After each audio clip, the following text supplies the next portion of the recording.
Okay, so I'm excited to do this reading because I dealt out all the cards just while I was kind of watching television. And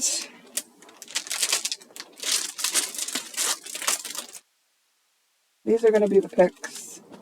Normally when I take these home from the store, I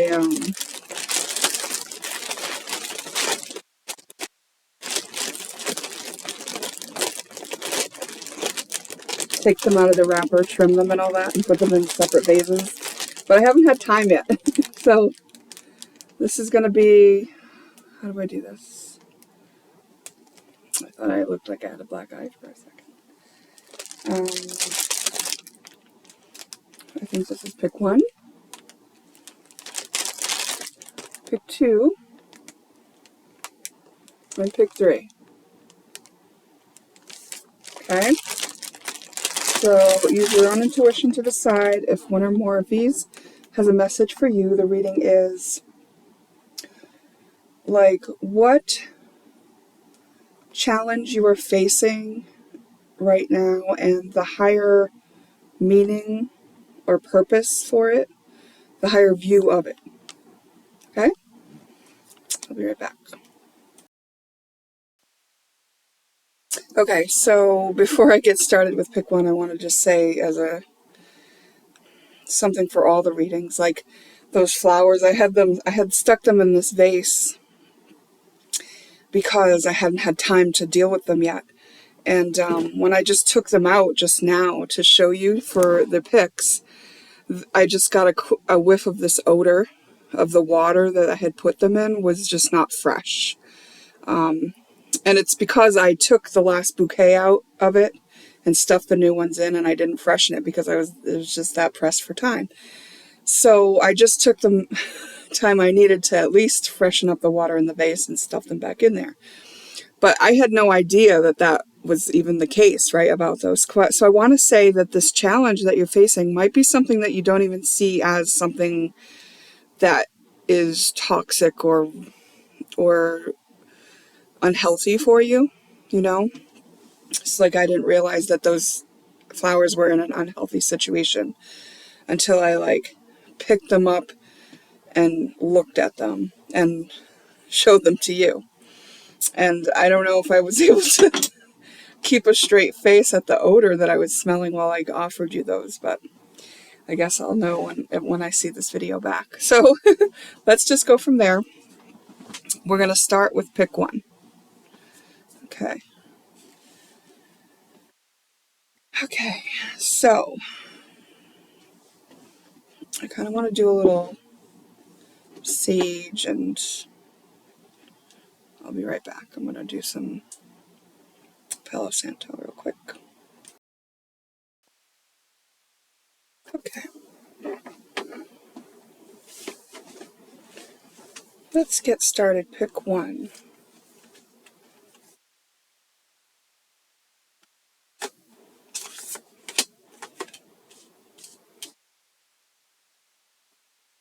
We got competition, dependence, bad advice,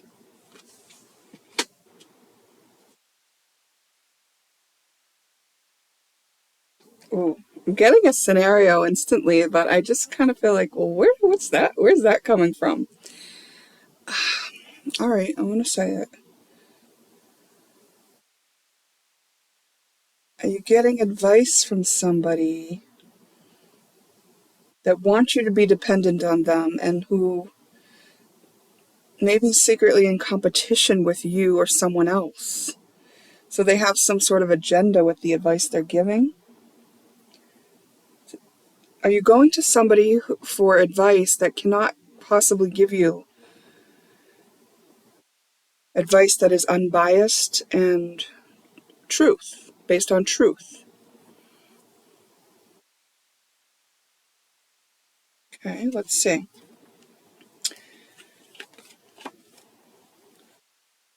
Crux. The crux of it with these tarot cards. I've got Page of Swords in reverse. All talk, no action. haphazard, haste, self-expression.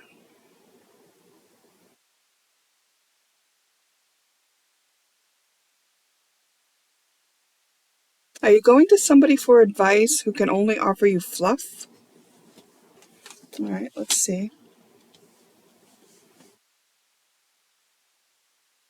Um, Three of Swords in reverse. Negative self-talk.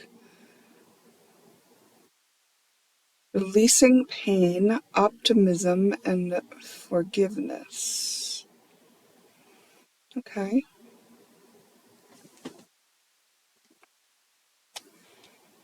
It's like whoever you went to for advice, maybe it was like meant to be that way because whatever it kind of like activated in you needed to be. The Hierophant in reverse. Interesting. Pessimist.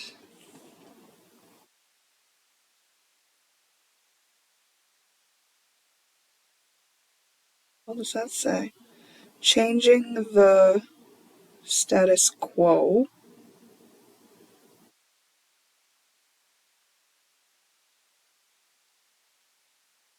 Freedom.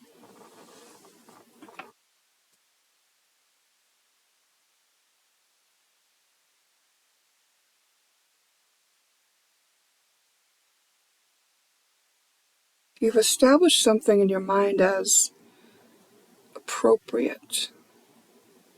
And this is kind of so far insinuating that it may not be. And there's something underlying it that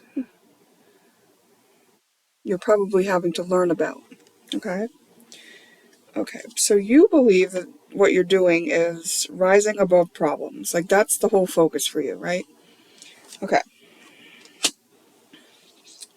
If there are some unprocessed feelings here, what would they be?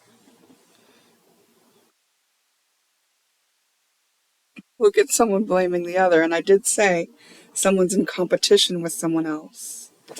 Let's see what this says. What do you think happened? Well, they broke it. Someone's in trouble, and someone's assigning the trouble to the other person. Is one bear cub surprised? Why? Because he's being accused. Sorry to laugh. What does bear think? This bear with the hand on the hips.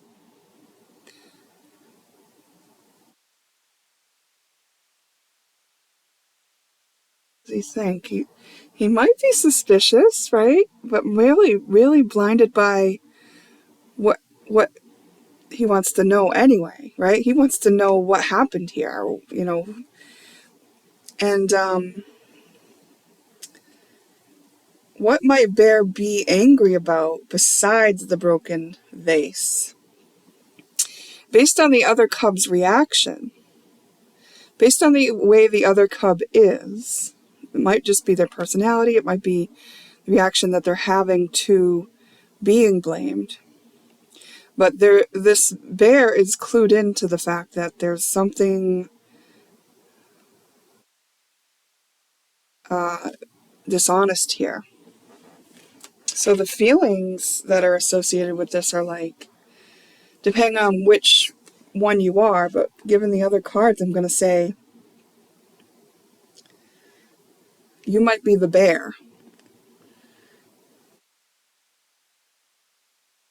I think you're the bear. And someone's telling you that something happened the way they want you to think it happened. And I think you're believing them because I think that maybe you're not believing them. So either you're believing them or you did believe them, and then you kind of realize like, oh, there's something else here. There's like some agenda here. Unless it just was like that odor of those flowers where I was just like, ooh, something's off here. Maybe it's like that for you, right? It's like something's not right here. Something is not right. Okay.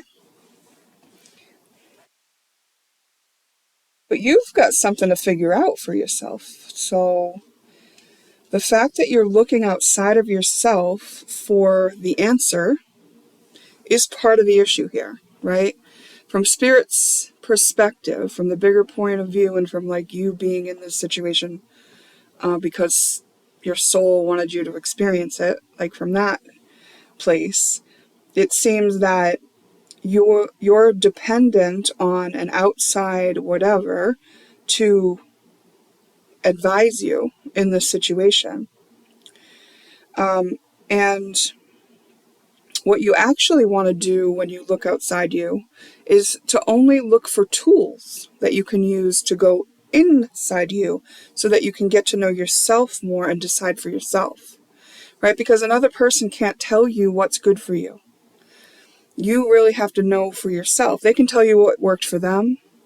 They can tell you what appears to be the most beneficial thing, right? But just like with these readings that I'm saying, like take what resonates with you. It's because like you know what's good for you.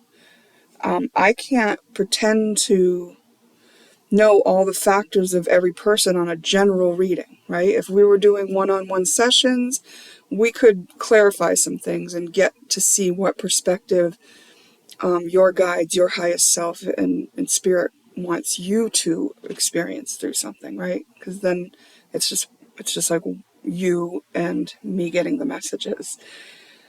But here on a general reading, it's really designed to help you reflect on things that will help you get to know yourself. So if you're going outside of yourself, you're doing it to acquire tools that will help you. And like this, a reading like this, or readings, spiritual talks, or whoever you're looking at, it can be used as a tool. Okay? Okay, so you want to recognize if you do have a dependence on it.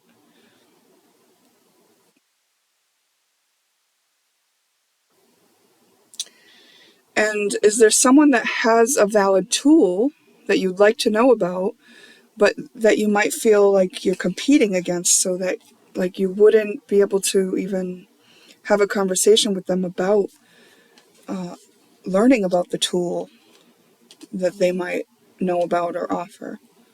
Something like that. Let's see what else.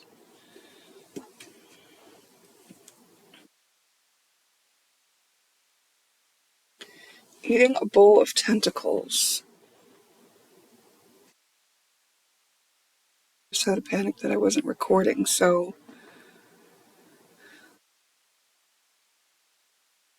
I feel like you're going to forget something that's important.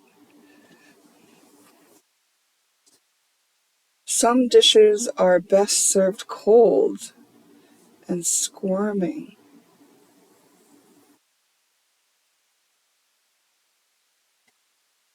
It's like someone's playing you or something.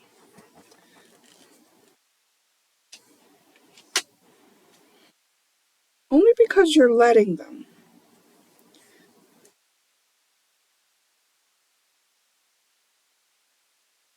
Okay? Fairy godmothers.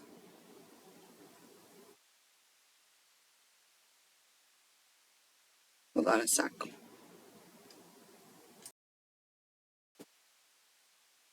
Okay, I just needed more light. One of them turns Cinderella into a princess until midnight so she can win the heart of the prince. Competition. Winning the heart of implies there's a competition.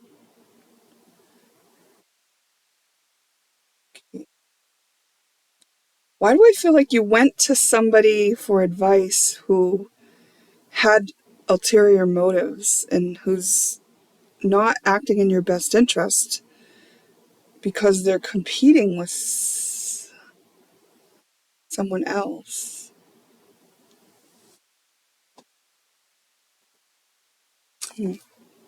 Space battles. In space, no one can hear your gravimetric beams.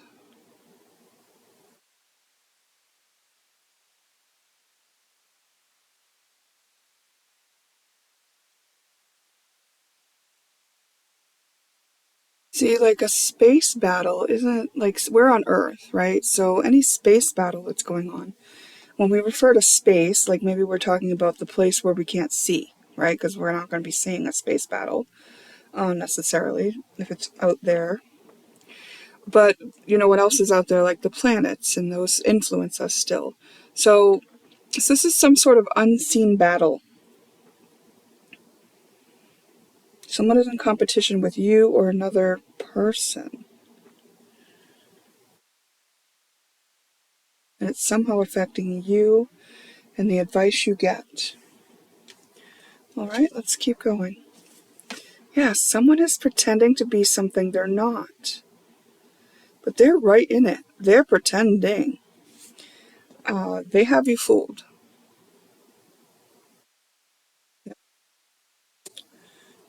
And it's because of codependency. So there's a hidden benefit to you getting this person involved. The hidden benefit is what? Think of why you would rather get the advice from this person than to trust yourself. You want them to accept you. You want others to accept you. You don't trust yourself. You don't know about this topic.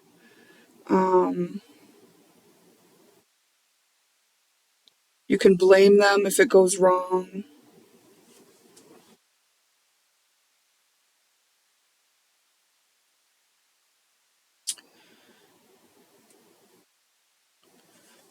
So we had dependence, and now we have codependency. So this is definitely created, maybe through a dynamic you had with your mother. Visit mom's house.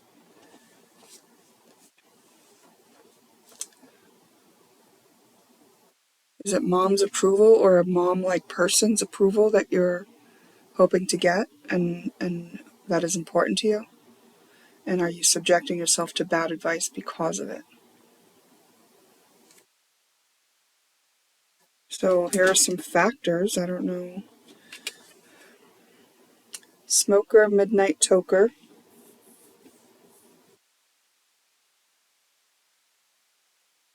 We can, clarify if this is a factor like that's affecting things too much or whatever. But for the most part, I just want to say that this is just like an indicator. Like, see, we've got Joker there too. This is just like an indicator of something that might be relevant to you. We just let you know that this message is for you.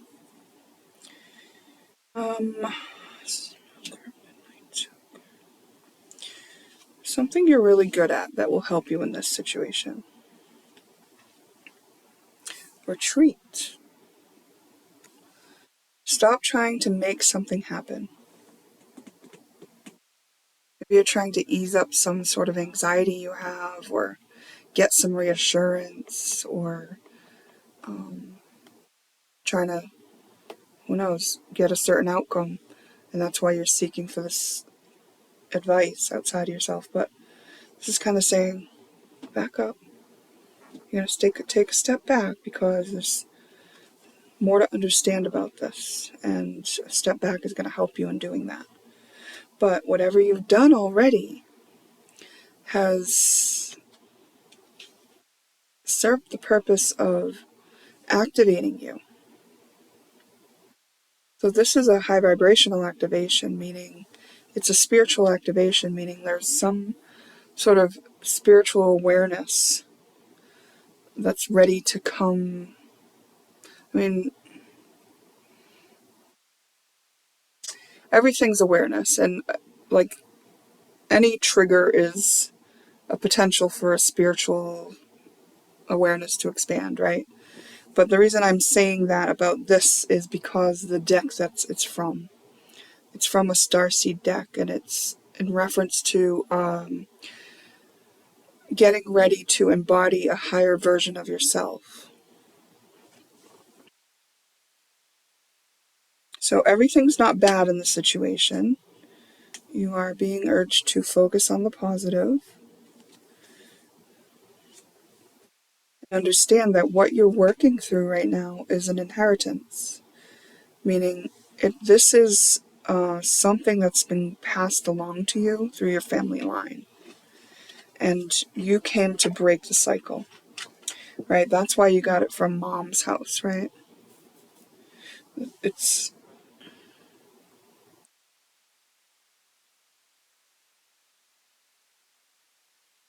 I mean, it's not exactly, I don't think that you're like putting on rose-colored glasses or whatever. It's just like that you have a blind spot due to the relationship that you had with mom. And it's so hidden because I think you're really intelligent, and you can kind of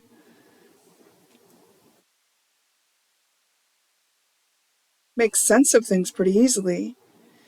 But for whatever reason, you're stuck in some sort of blind spot of remaining a remaining in a cycle that allows this weakness of yours to be exploited. And the weakness is based on dependence and like needing outside approval or something like that. And the way it's playing out in your life right now is someone in the mom position, in a female matriarch that's has influence over you, or that whose view or attention you value.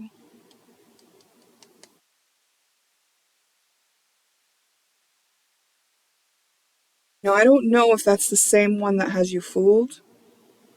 I kind of feel like no. I feel like there's another influence here that has you fooled. Maybe it's someone in competition with the mom. I'm not sure. We can clarify this if it's not clear by the end. We got daily chores. You've been doing this for a long time, and it is wearing on you. But if you were to look at it just like a daily chore, like living life on Earth requires us to go through these certain experiences. So it's not that everything's bad and you've done nothing right. It's just like this is what you're doing now. You're learning about this. You got another Joker card, and this one came in reverse. And it says Fool and Miracles.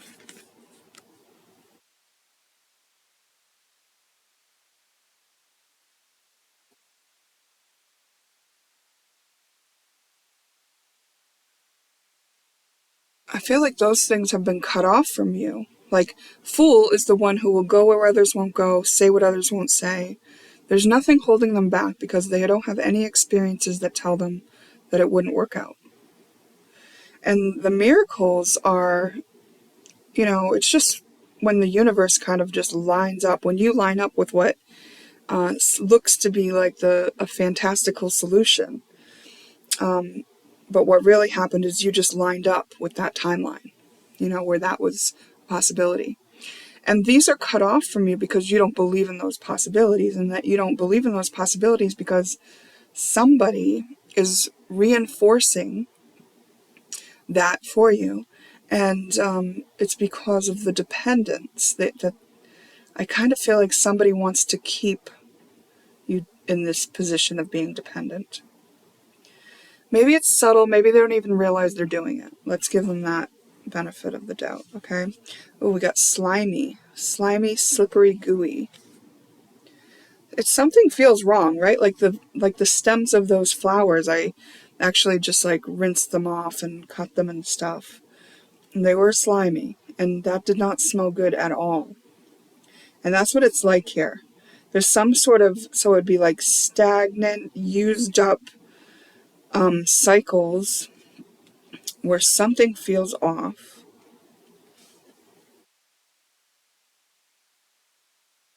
Thrice great is from the Hermes deck. Thrice great.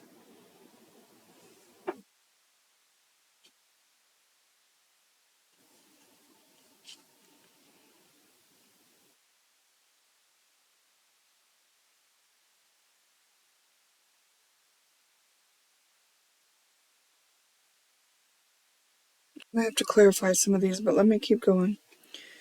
So this has to do with some sort of local community.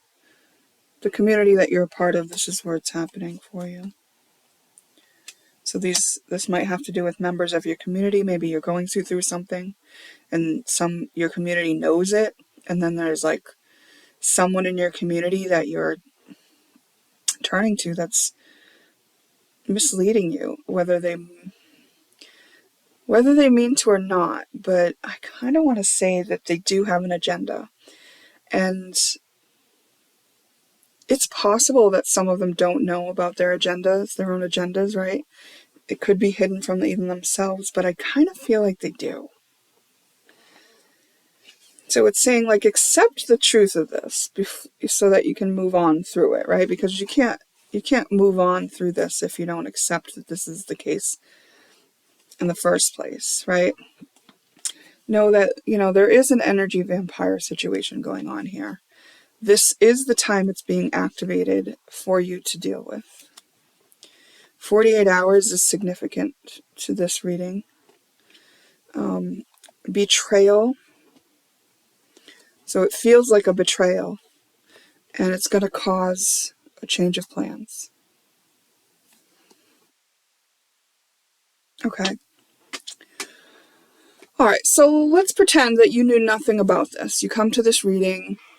I mentioned, that I had no idea my flowers were rotting in their vase, and that I didn't become aware of it until I looked at it. So let's just say that you didn't become aware of this situation until you came to this reading. I kind of want to caution you to go all in on a reading like this unless you were one of those people who felt like something was off and something was fishy. And even then, when you're realizing, oh, that could be what was fishy, approach it like that, right? Not like taking my word as gospel. Because like I said, this isn't me advising you.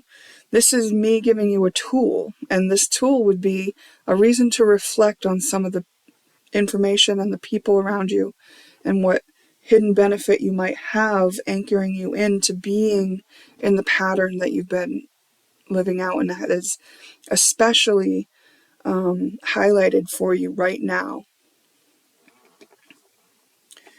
and will become more clear as you take the step back.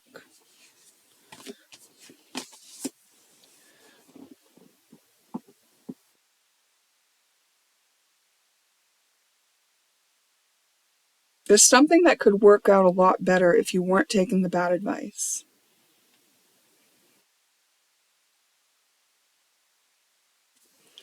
See how we had that fairy godmother who came along and fixed it, and then miracles was in reverse.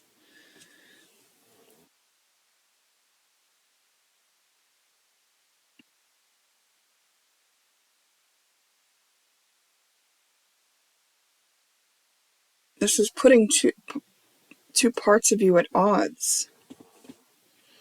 There's two competing things here. And if it's happening outside of you, it could also be happening within you.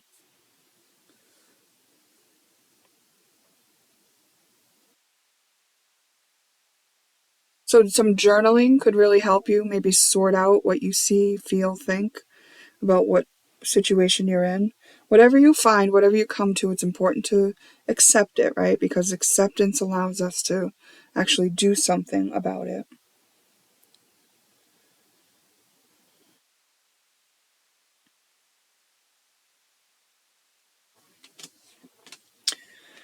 like your ancestry, I feel like they're rooting for you, you know? Like, there is, it's like, don't give up, because keep going, because there is another side, right? You get through to the other side. You are ultimately going to achieve this rising above the problems thing. It's just that right now you've got like somebody misleading you, that you're asking. Like this bear is asking this person for some information about the situation. And just because bear is asking, this person has an opportunity to lie to bear, or to give bear the impression of something that they want them bear to think.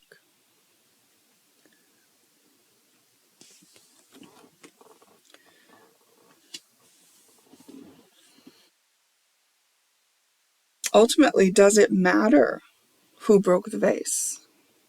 Does it really matter who broke the vase?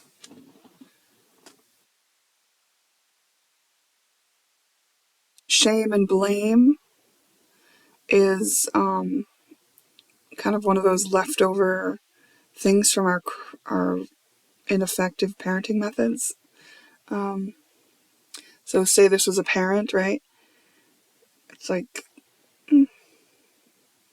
work as a team to clean it up, right? Because like, then if somebody doesn't want to help you clean it up, then that's a clue, right? That's not a team player. That's not someone who's on your side. It's just like,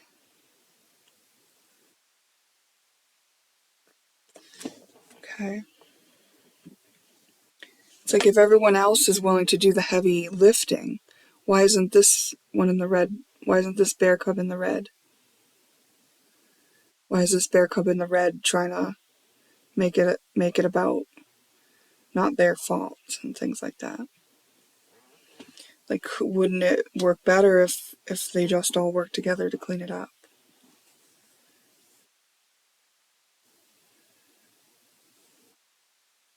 Then everybody wins. Thrice great. Why can't everybody win? Why does there have to be a competition? So one of the memes that I saw recently was something like, competition is happening at the bottom. At the top, people are collaborating.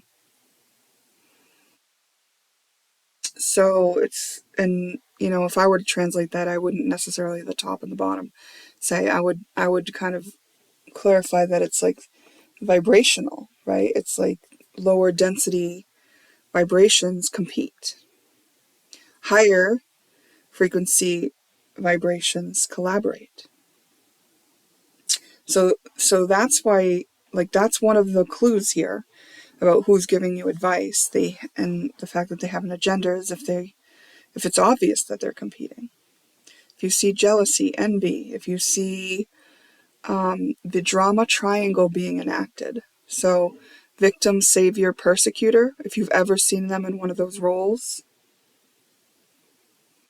then there's a clue that they're doing power struggle relating, and it's not high vibrational, and it's like they can only ever advise you through their own biases. And is that what spirit wants you to learn? Is that what your soul is here to learn? You really have to look at that for yourself, because that's what you're here about, right? Is what you came to learn. Focus on the positive. I mean, there's a thing where you can like do that in a toxic way and just ignore all the stuff that you have to clean up. But this is more or less saying, like, focusing on the positive in a situation like this would be working together and collaborating, right? Not kind of falling into that war-like way of relating and navigating a situation. Because, like, only the ego that needs to feel important creates that. So if that's happening, right? If there's an ego here that needs to feel important, think of it like it's a childlike version of that person who never felt like they were valued. And so they might even not know the answer, and they might still be trying to advise you because they just want you to think they're valuable. They just want to have their reality feed back to them that they have something worthwhile. And you can never, ever, ever fill up that cup for them. Meaning, a person like that who's in adulthood. Now, if it was a child, if they were still a child and they had created a situation where they wanted to be valued, you could probably just tell that person, that child, you could probably just say, oh, I really value your input. Thank you for letting me know that you were available to give me your thoughts on things. And I'm thankful that I have a friend like you that cares enough to want the best for me. And you really matter to me. And that child would then feel like they were important, right? And that's what that child needed. And we want to meet our children's needs, okay? But here you have an adult.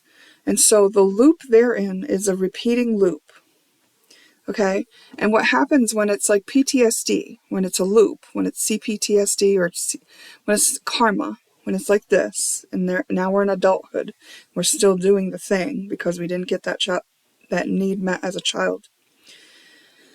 It's more likely that someone trying to meet that need would be thought of as useful in the moment, but then the need would not go away because it's the child version of that person that needs to be loved by themselves. Like they themselves have to find that version valuable and important for it to resolve. Now, under the age of 7, kids are in a mimic program.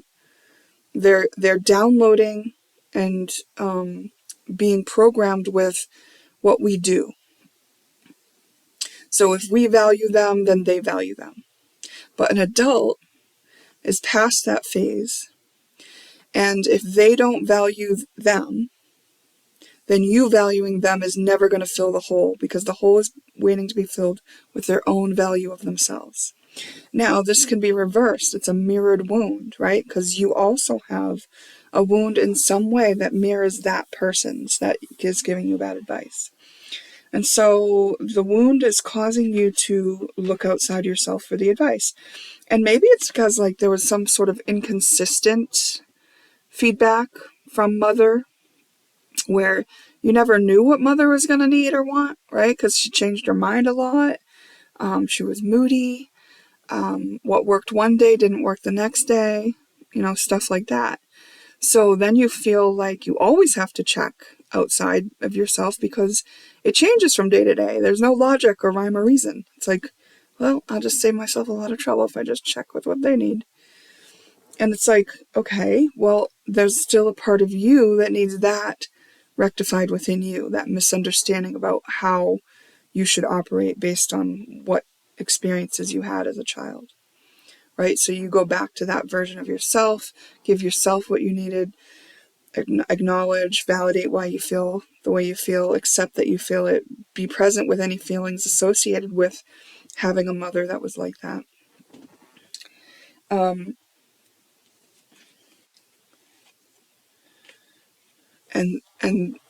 then you're gonna, be able to see things a lot different, and you're gonna do this from a stepped back point of view. So when you have a catfish is someone who's knowingly deceiving another. So I just feel like this person that you're going to for advice, or that's giving advice even without you being asked, that has a vested interest. A vested interest, is that the word? What do I use? That has an interest in you doing what they want or thinking what they want you to think. This person is well aware of what they're doing.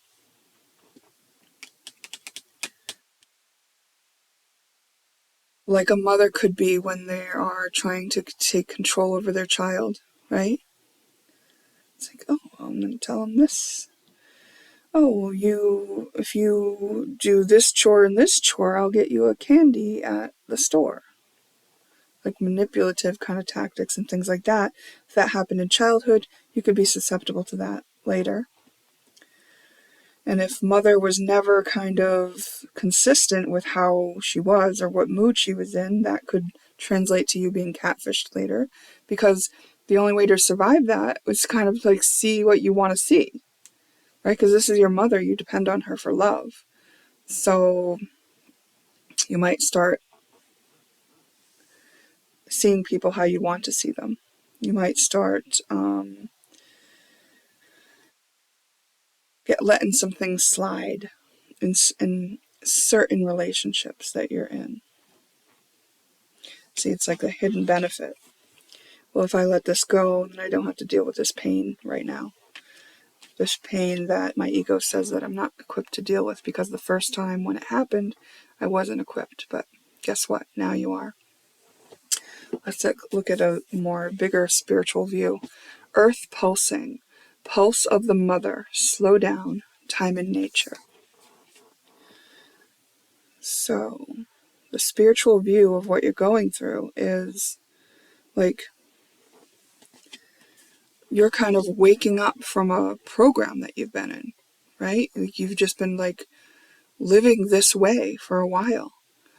And so imagine as you wake up from it, there's like a part of your ego that's been actively working to protect you from having to feel the pain of it having happened in the first place, and who's been coping in this way that you've been living.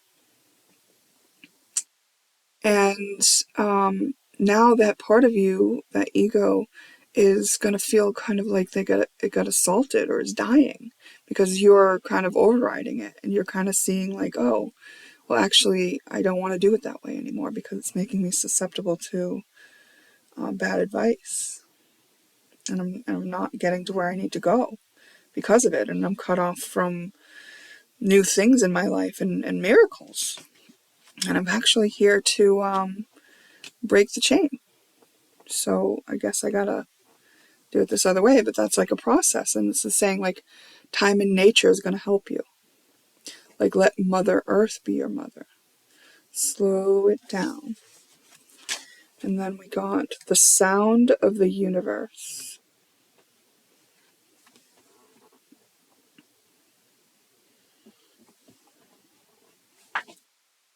Read this. Card number 51.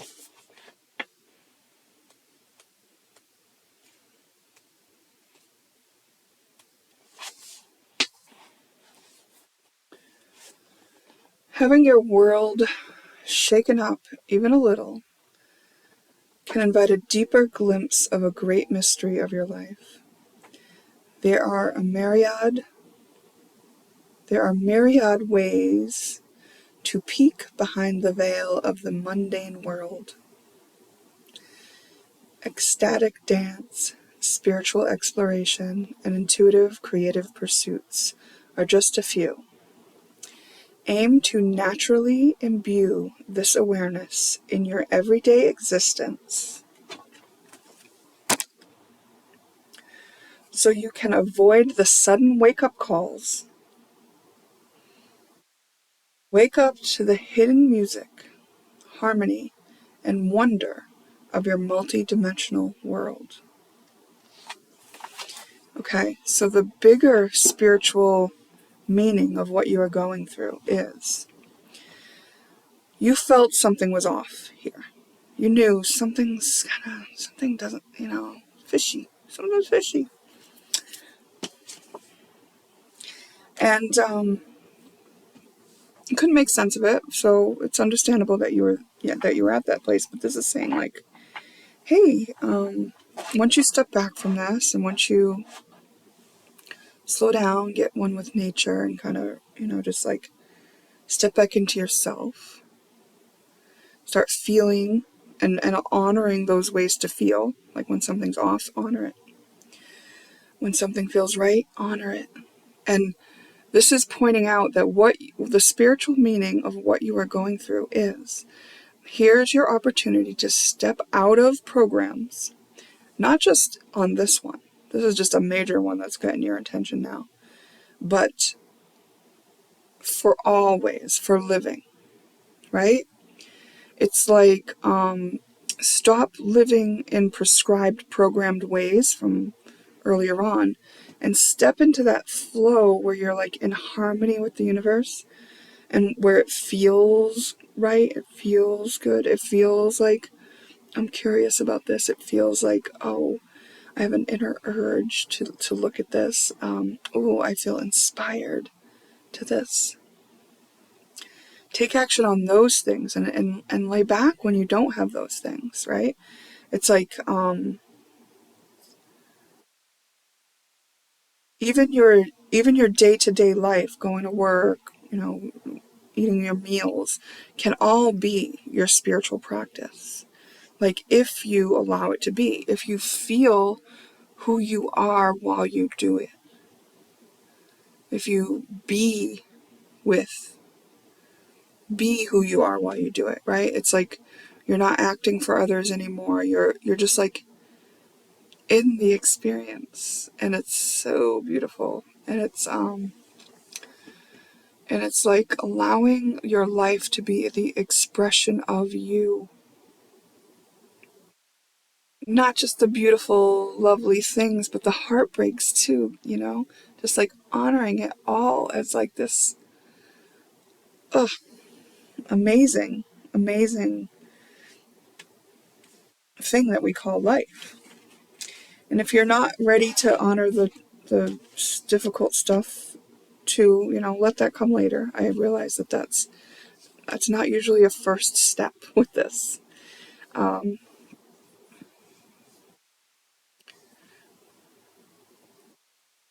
So you're challenging your status quo.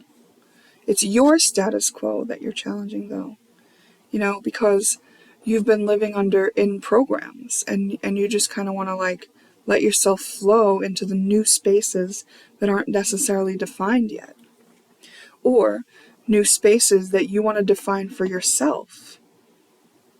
What does this mean? What does this feel like? What is this important to me? Am I good at this?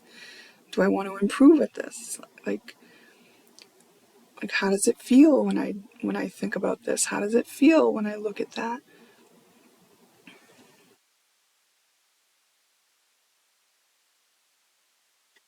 It's like also being with yourself unconditionally, and I think that's why I say, like, even flowing through the stuff that's challenging, it's because like there are challenging parts of life. This is, pain is a part of life. It just is. And so for whatever you've experienced and however you've been and however you continue to be, it's like always forgive yourself. It's like unconditional acceptance of self, unconditional acceptance for what is. Because all of the pain, what it really is an indication.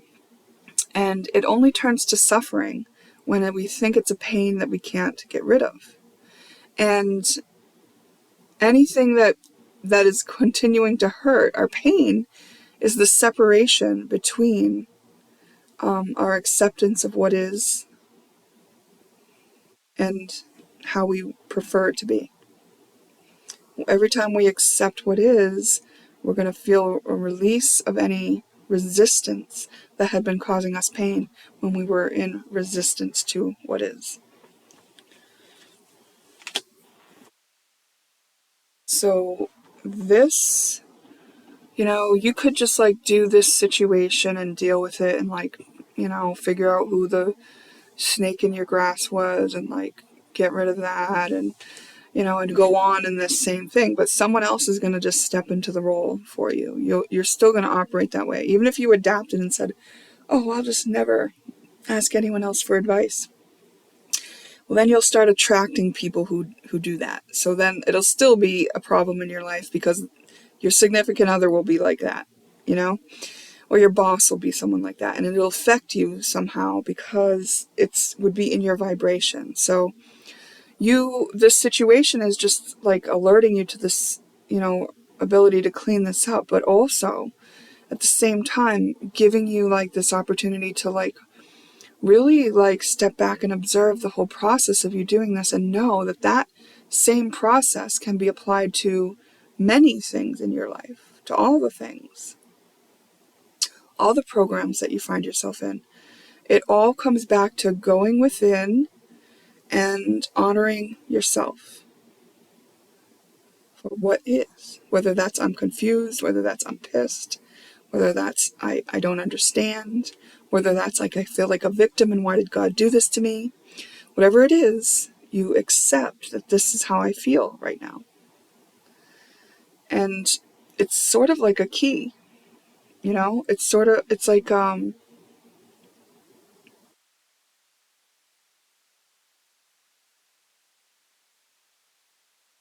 what I want to do, I want to look up that Thrice Great by Hermes and see what the relevance of that is.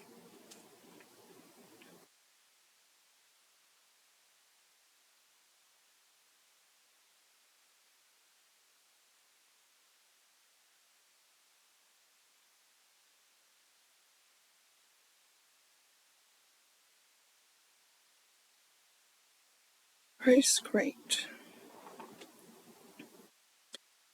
Hermes Trismegistus.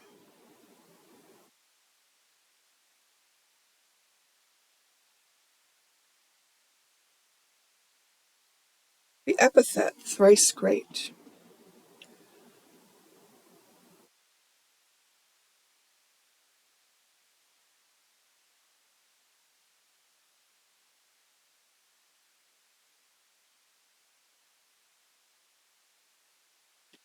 Okay, so this is a name that Hermes is often referred to as.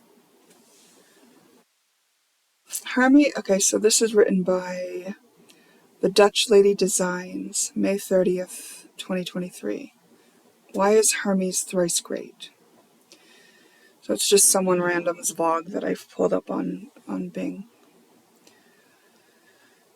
which is a search engine that I use because it gives me reward points and I get free Spotify because of it. Okay. Hermes is one of the most fascinating figures in Greek mythology, known as the messenger of the gods. He was also revered as the god of merchants, thieves, travelers, and even athletes. But perhaps what sets him apart from other gods is his epithet, Trismegistus, or thrice great. In this article, we'll explore why Hermes is considered thrice great and what it means.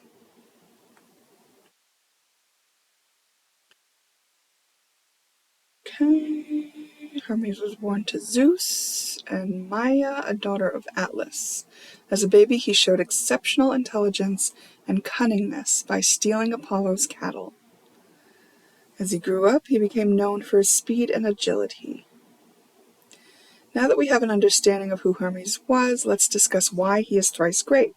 The title thrice great refers to three domains over which Hermes had control, which are philosophy, alchemy, and astrology.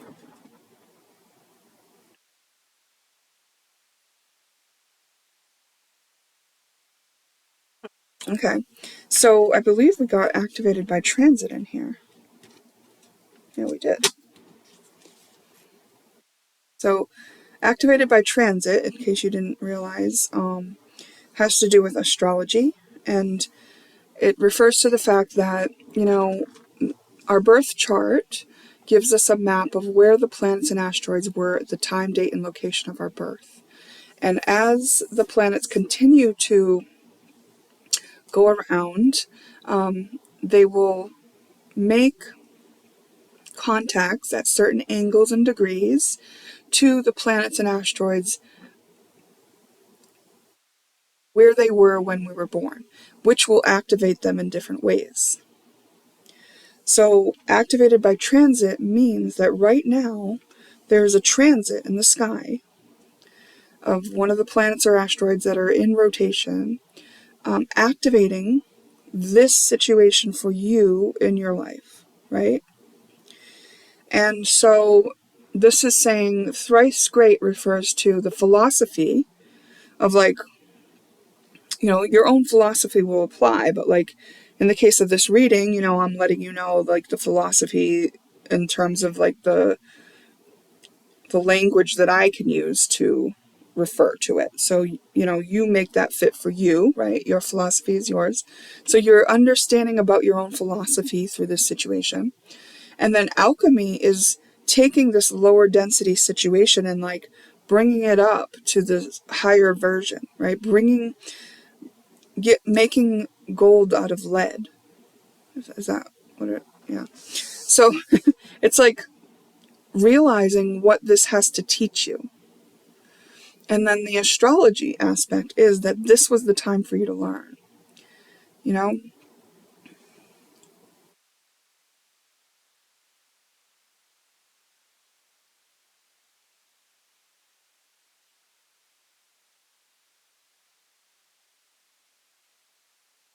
Alchemists believed that by purifying the material world, they could achieve spiritual perfection. Hermes was seen as the patron of alchemists and was often depicted holding a caduceus, a staff with two snakes intertwined around it. Oh, interesting, because we had snake. And what I kind of want to say about that is, right, like, so this person that is catfishing you, like, you might see them as, like, oh, that's the bad one, right? And there might be part of you that wants to point this finger. And I want to challenge you to say, okay, accept that point of view that you have. Feel the feelings that you have associated with that. And then maybe consider also that that was a program that you were taught. Like, somebody else showed you that that's the appropriate way to respond when someone does this, that you point the finger at them, right? This is kind of like an invitation to take the high road. And it's like, yeah, this person, on one level, you could say that they're doing you dirty. They're not very nice to you. They don't. But on another level, that's the medicine that you needed. And look what this medicine is going to do for you. It's like their soul fulfilled the role that it needed to fulfill for you. And after you honor the way that you feel and any hurts that came from that situation, only then you will be able to look at it from the point of view which allows you to actually be grateful for this situation, for the betrayal. And you'll no longer be in an energy vampire kind of situation, because that's what this person is doing. So just as a kind of a heads up, even if you come around to gratitude for this person, you could tell this person, oh, I'm so thankful for you, it doesn't mean that they're going to see it that way, right? This is a person who wanted you to depend on them. They might get mad when you break away, when you stop being in that dynamic, right? They might lash out at you, all kinds of things like that could happen. But it's still inviting you to take the high road, right? It's like, allow that, because maybe that is your side of the contract. Maybe when you do give space to this person and they do act out, maybe they get to see themselves, and then maybe they get to realize what was really inside of them, driving them the whole time. And maybe they want to change it, and maybe they don't. And that's where you get to discern whether or not this person stays in your life or not after, But you're focused more on dealing with your own stuff, right? Okay. All right, pick one. Wow, we went a while on that one. So, yeah. Remember, it's information to reflect on. There's a lot of information there. So just take what serves you. And I'll see you in a future reading.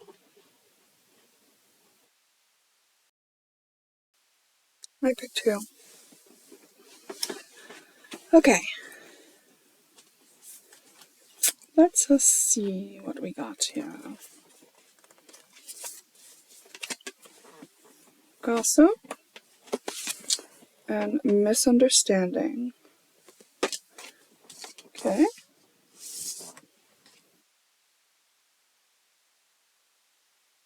I don't know why it just went dark there, but...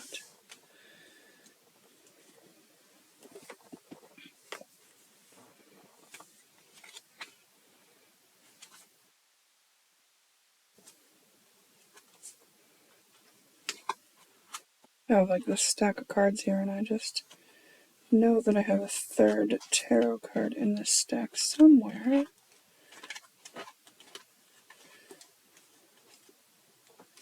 My second pile, a couple fell on the floor when I was... Oh, there it is. Okay. Alright. So the crux of the thing is we got the High Priestess, the Hermit, and the Six of Cups.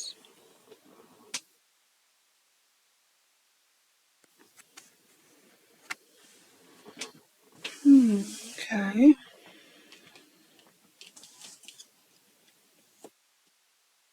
This might be about a past situation.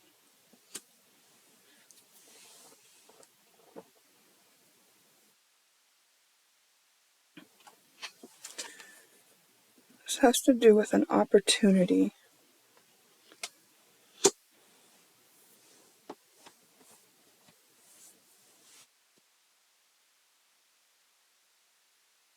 And perhaps it was an opportunity that was very unfamiliar to you.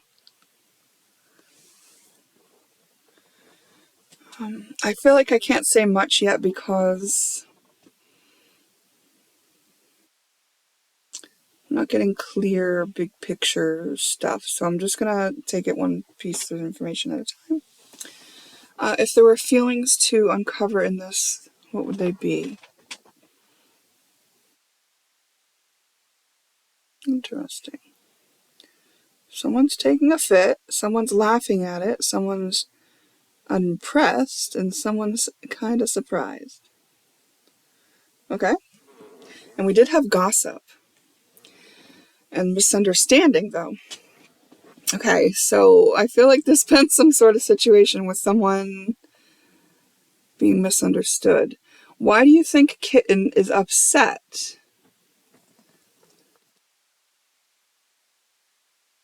Well, he's at a candy store. Oh, I don't think Pig is laughing after all. It looked like he was laughing when it was reversed here in my thing, but maybe maybe Kitten is crying because he couldn't have some candy or something, or he couldn't get his way. Is that a good reason? It's like, how do we know? We don't really even know, right? What is Cat feeling? He's a little bit upset about it. What is Pig feeling? Pig's like, damn. Like gasping in a way. And then it says, do you ever lose control? Oh, interesting.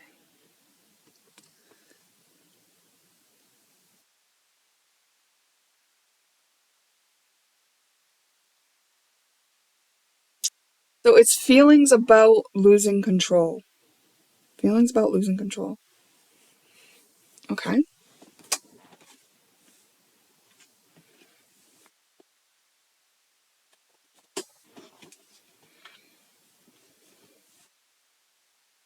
Oh, I'm kind of getting an impression now.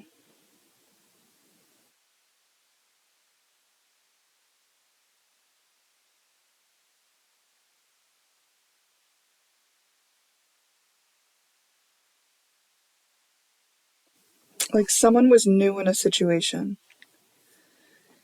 And they were weird and different, maybe unfamiliar. And there was some sort of like gossip about them because you didn't know them well or whatever. And maybe because they kept to themselves a lot, there was this misunderstanding was allowed to be.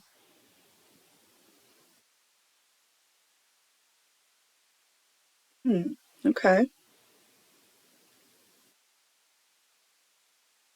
Well, I mean, in the card, the cat is really taking an emotional fit, but like I said, like the message that I was getting about that was like, well, we don't know the reason. Like, we don't know the reason why Kitten is acting like that. All right, let's see. Bubblegum. It's a sticky situation. Right? And it seems like a bubblegum sticky situation is like a situation where there's some information here, like there's a lot of factors maybe, right? That's why we would call it a sticky situation. Nick Fury. War hero, super spy, director of S.H.I.E.L.D., kept young by the mysterious Infinity Formula. He's seen a lot of action on many fronts. His name is Nick Fury.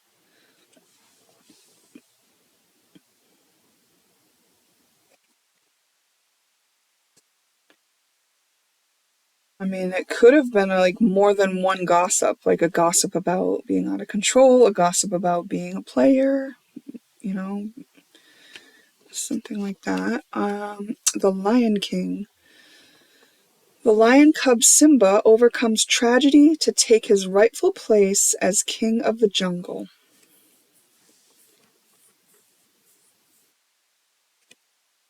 Interesting.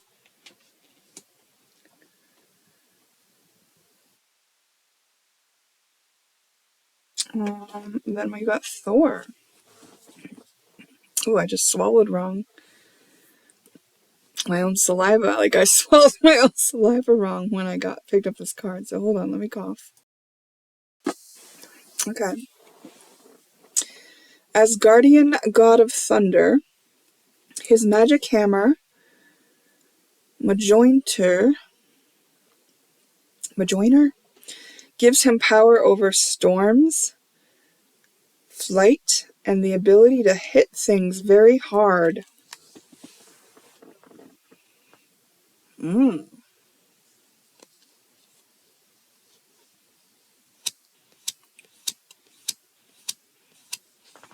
right. There appears to be some sort of leader here that may have been gossiped about.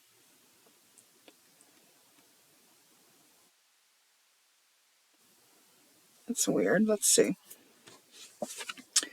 Commitment, marriage. We talked about it having been an opportunity. And then completion of a cycle. I mean, I kind of feel like this is just so specific that I'm hesitant to even say these things. So, just bear with me. I'll get something out of this. Matriarch, established, Capricorn, quilting home.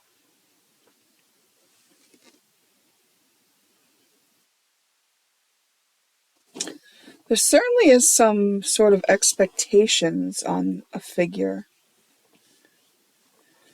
I heard something about like holding someone to a higher standard than you hold others to, in a way. Someone was held to a higher standard than others had been held to. Okay, something you're really good at in this situation. Gratitude. Be grateful for all you are blessed with. Okay? So this somehow is going to help you deal with this situation. Seeding divine blueprint. This is from a bigger picture view. Part of what this situation is allowing you to do is establish, like, where it wasn't familiar, establish a familiarity with a certain situation that perhaps you don't yet understand, right? Because however you think you know about it, it's not the truth, right? Because there's a misunderstanding here. Maybe your intuition has been trying to tell you, though. But what clouded your view was like your comparison to things you already were familiar with. There was no room for this particular reality to be in your consciousness and awareness, because there was already a belief in its place, like preventing it from being in your awareness, right? It's like, I already believe this about these situations. Whenever I see this, this is what I know. But this situation, what didn't fit in that, but you thought it did. So there was no room for the truth of the matter to fit into your awareness, because you had already decided something about something based on something. Okay? That's what I'm getting. Oh, look, and when we got thoughts create your reality. And this is the advice card. But I think this is like, become aware that like it was a I was almost going to say self-fulfilling prophecy, but I don't think that's exactly what it was. It's like the evidence was self-fulfilling. You made the evidence real that you needed to in order to like understand something. We've got courage here. Oh, it was in reverse though, and I kind of want to keep it in reverse. Yeah, because in order to break free from what you already knew, you would have had to use courage. And maybe you didn't even know it was possible that something else was going on, but like, if you were courageous, you might have. In this situation, it doesn't mean you lack courage for everything in life, right?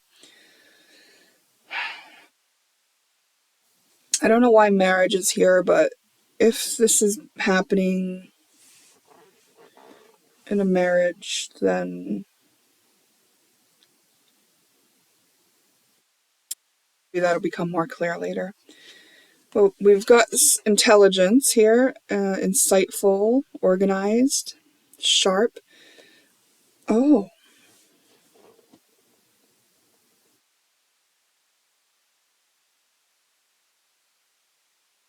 I think when you made this assessment about someone else and the reason, what it meant, you actually were a leader. You're the leader.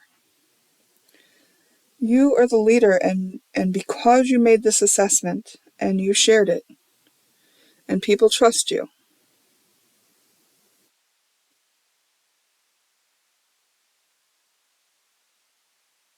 Oh,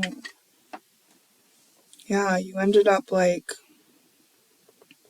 hurting someone's reputation or something like that. You certainly did miss or mess up an opportunity.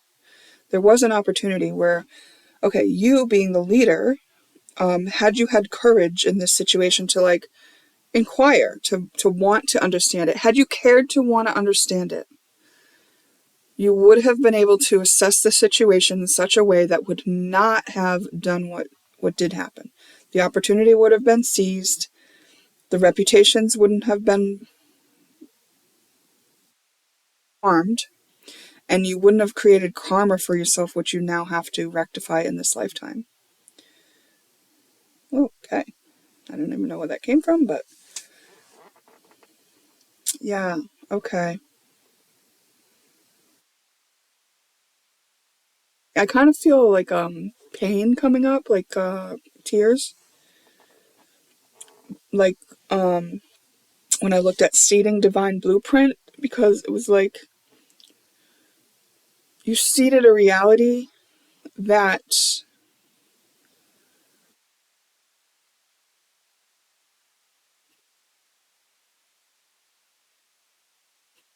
I want to say like,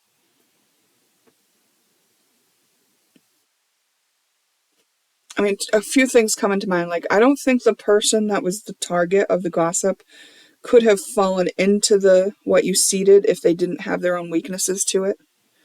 But also, like, instead of being the one who had courageous view and the bigger picture and the leader to lead everybody out of that. You created a timeline for them to be living out their wounds. When their wound could have been healed, instead they had to heal it by living it out. Yes. Okay. Okay, but you were a leader, so like you had it within your power to do it a whole other way, which would not have created karma for you. This person didn't get karma. They had to live out their own karma, which could have been healed potentially another way, but instead, yeah, this is what happened. Okay. Okay. So, yeah, despite you being very intelligent and stuff, this is just like not something that you considered or allowed. I think you were pretty comfortable in your views and trusted yourself to assess the situation. As a result, there's this opportunity that didn't get picked up. It was for business, and it was something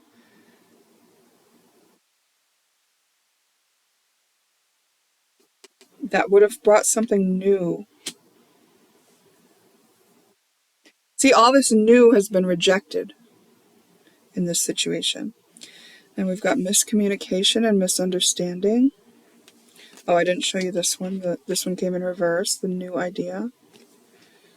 And I didn't show you this one. This was about you feeling pretty confident in what you thought and felt. Okay, so then we have beautiful, pretty, lovely, gorgeous. Okay, I'm going to put that with this. I don't know exactly the relevance, but I'm kind of like adding all these things up here. The commitment, the contentment, and the beautiful. I'm not sure how this ties in yet, but I will come to it.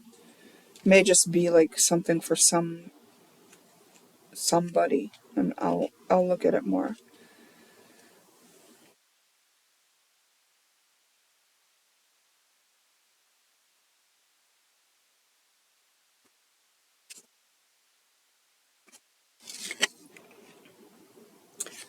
$333.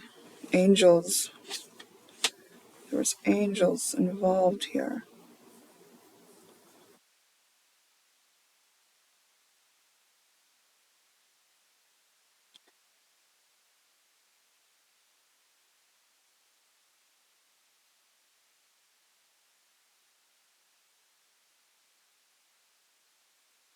Yeah, I feel like there's some missing pieces here, so let's keep going.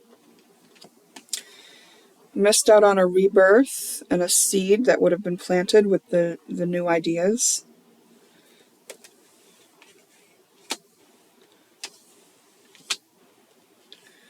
Oh, I have your back in reverse.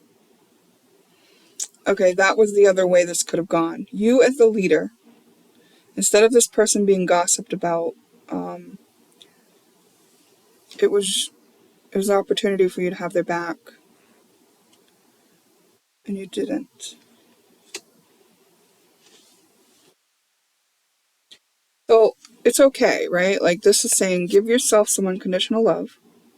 First of all, forgiveness of yourself.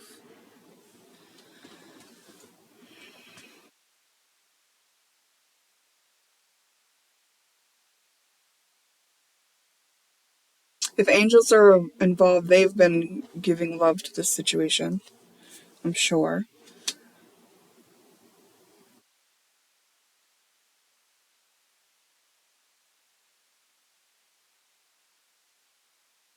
I just heard, like, what do you do when an angel walks into your awareness? What do you do when an angel walks into your life? Do you tear that angel down? Okay, let's look at these. Bored, crescent moon, grace, Kindred, Aquarius, and Vera, Truth. Okay. It was a kindred soul, and I think the other party did handle it in grace. They had some truth to offer. Oh, gosh.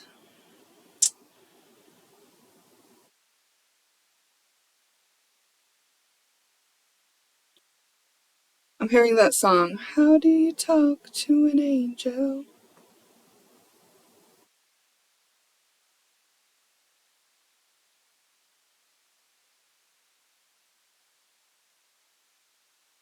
Oh, oh, okay. So,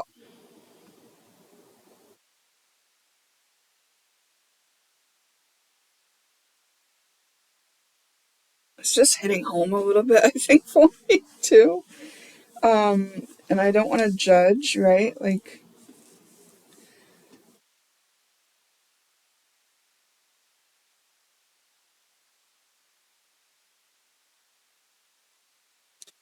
let's look at this from this higher version.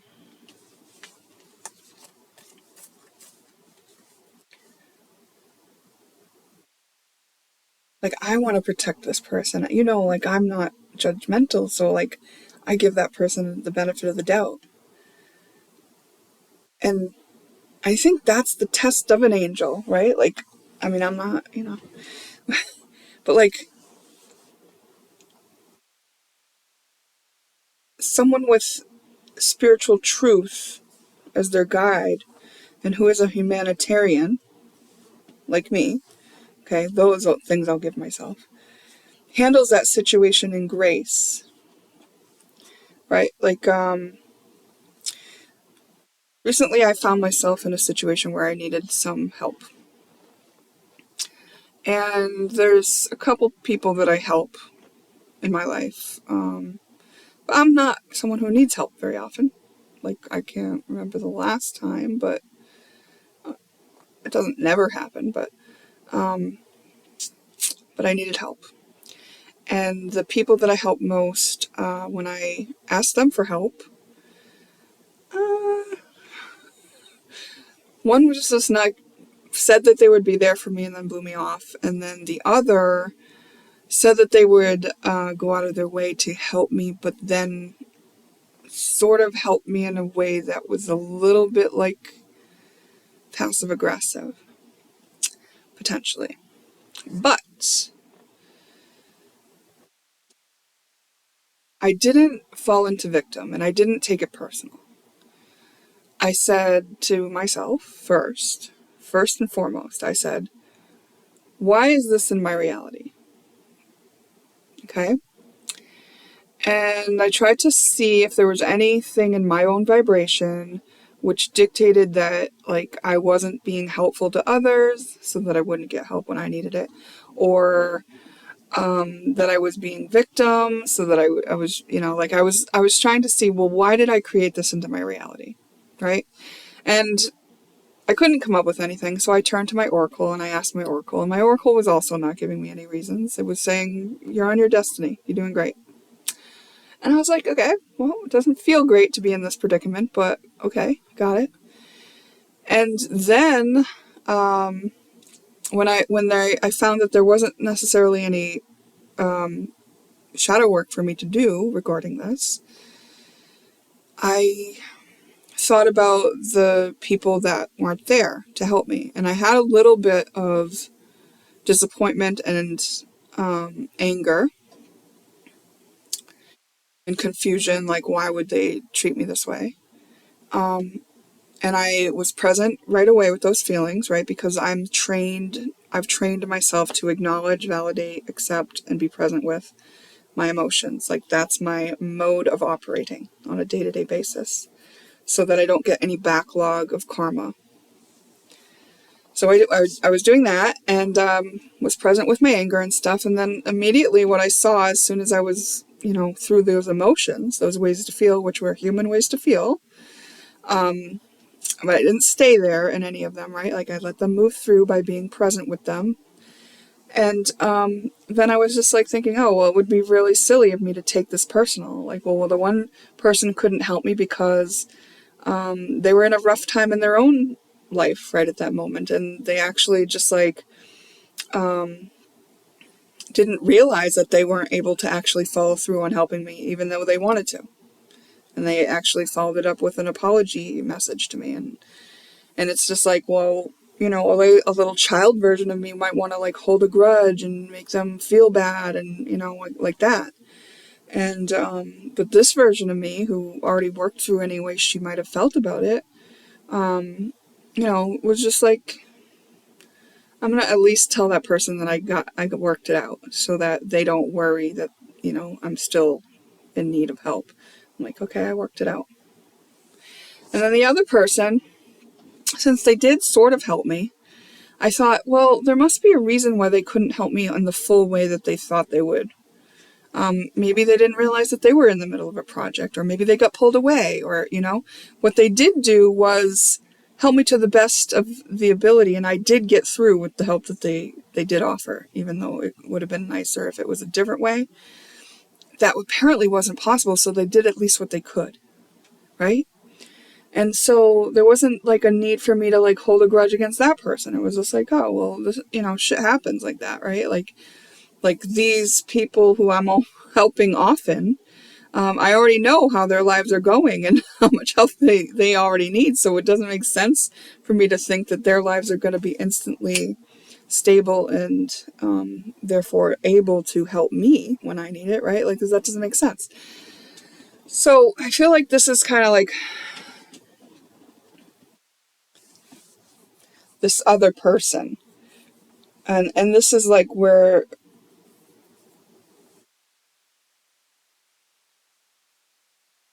I wonder why I went into all that. Hold on.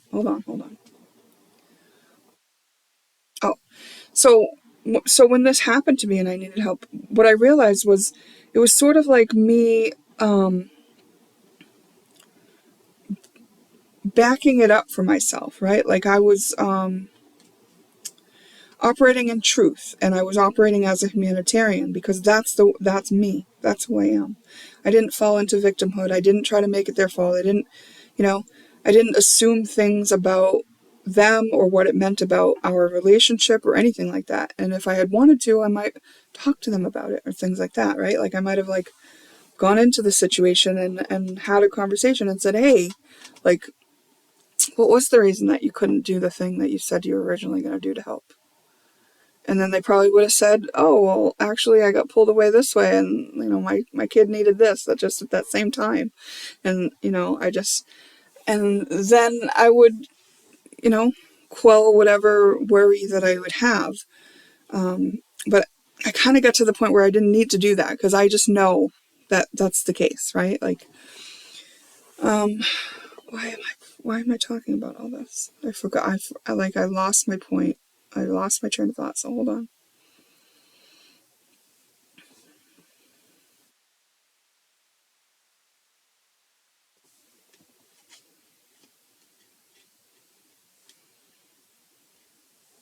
So that was me offering myself grace at the same time offering them grace.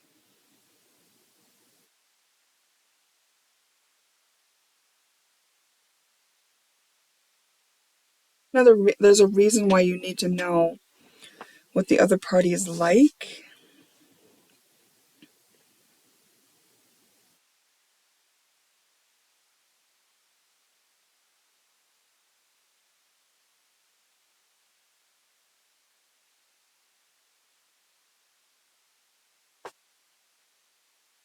Hold on.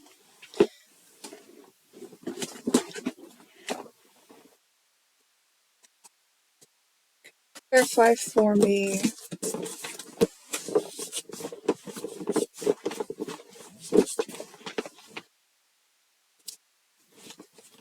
This happened locally in a hometown situation. And the gossip, there was a liar. There was a lie. And why is partnership valid here? Why is partnership valid here? It was the missed opportunity.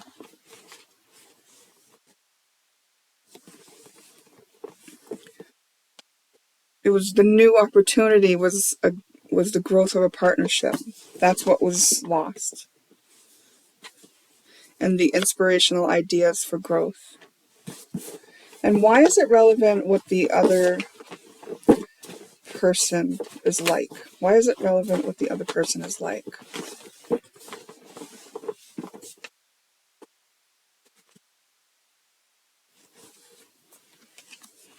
Hateful, learn new, and disseminating moon.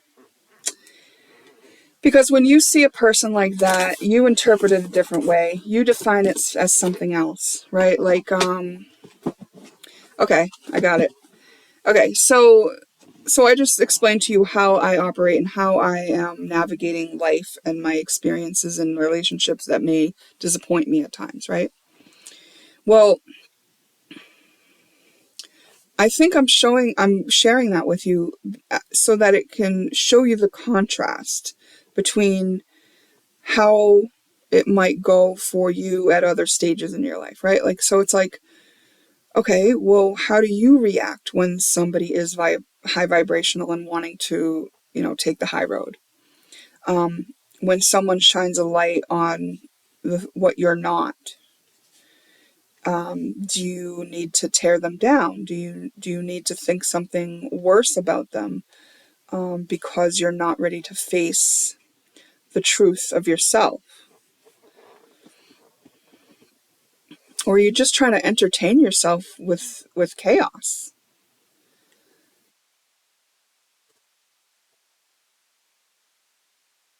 It's like you got taken in by the devil when there was a fork in the road, and the devil was on one road, and God was on the other, and the angels were all around, and they were like, "What are they gonna do? What are they gonna do?" And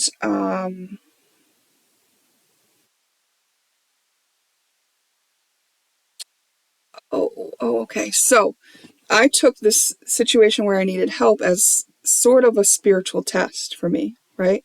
It was like universe was kind of making sure I could back up what I had established and decided about how to navigate life, right? Like, okay, well, what about when it's really fucking hard and you really, really need somebody? Are you gonna take this high road then? And I did. And I've taken note of it because I looked at it and I was like, oh, the whole purpose was to make sure that I was doing what I say I would do. And I did it. Cool. And this is what you had going on, is that you had principles that were important to you as the leader that you are. And then when something was in your face where there was a choice, it was like you couldn't quite back it up, right? And this isn't to say you're wrong and bad or whatever like this. What it is saying is like, okay, so what are you going to do to make sure you pass the test next time, right? And what that would involve is like questioning yourself, like why did I do it that way? Why am I so afraid of the unknown? Why am I so afraid of the new? Why do I want to only do what I am familiar with? And can I allow for the possibilities of new things in my life, including partnerships with kindred people who are so out of this world to me, who are so foreign in concept? Like here's Aquarius. This is the new age. This is like Aquarius is the ultimate friend and the ultimate innovator, genius, humanitarian. This Aquarius energy is what's bringing us forward, right? As a humanity. And this was opportunity for some new growth there. And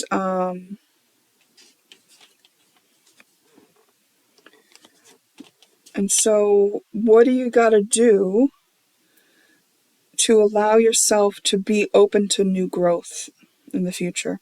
Oh, I know what you gotta do. You gotta open your heart. It was simply because your heart was closed. Anyone whose heart was closed would probably make the same decision you made. Okay? This isn't to shame or blame you. This isn't.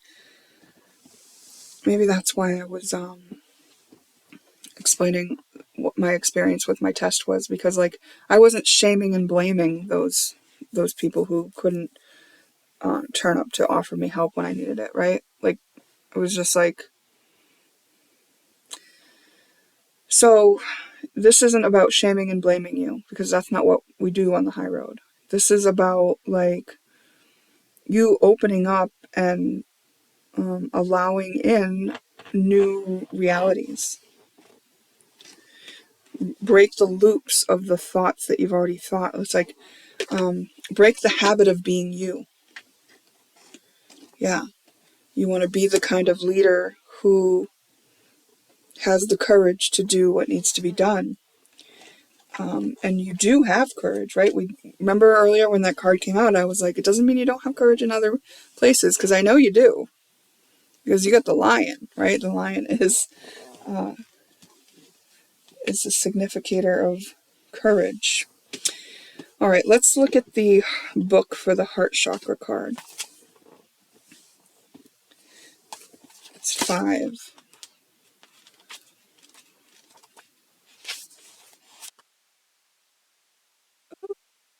To be free. I don't know what that song that is, but that's what was coming to my mind. Okay.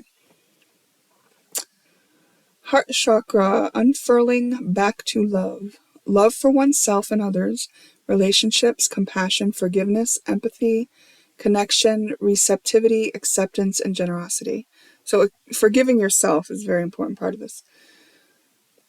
The chakra card represents love in its many forms. It reminds you that everything in life can unfold into love or fear. That was that fork in the road. When unfurled back enough, the foundation of all you seek lies in the universal desire and right to feel love and be loved. Love heals. God is love. This is the force that will change the world. Restore. Count everything in your life that you are grateful for, which is something that you're good at. Think of all those you love and how that wonderful feeling radiates from your heart. Consider those you can forgive and extend that feeling out to them. Remember, we all just want to be loved and accepted. So I want to say that if the gossip that was brought to you was by someone else lying to you and you were the leader, so you could have done something about it, but you instead went with the gossip, I want to say that, like, forgiving that person too, right? Okay. Remember, we all just want to be loved and accepted, but insecurities and triggers can cause behaviors that move us away from this place. Have compassion. Know that others may be in their suffering, right? It's so forgiving someone doesn't mean that you keep them around if their suffering is causing you suffering. Expand your awareness and heart-centered radiance for all beings on the planet. Encapsulate Earth in love and compassion. I just want to add, like, there's no rule about this. It's your experience. You get to decide. Bask in the blissful feeling of the planet in all of its perfect balance, loving you back. Okay, so it's kind of pointing to this situation maybe will break your heart in order to open your heart. Realizing the truth of this. That you kind of let an innocent, that's the thing here, right? This kitten taking a fit is innocent. And angels are innocent. And like those taking the high road, right? They don't have an agenda, or it's like an innocence there.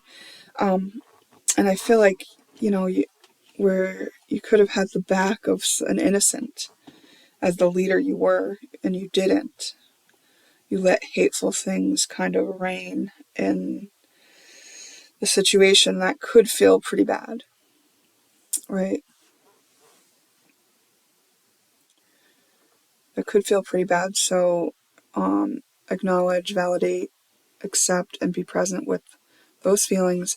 Please promise not to, harm yourself in any way or any others as you're doing this. But do that so that it can inspire to something else. Next, we got vulnerability, 56.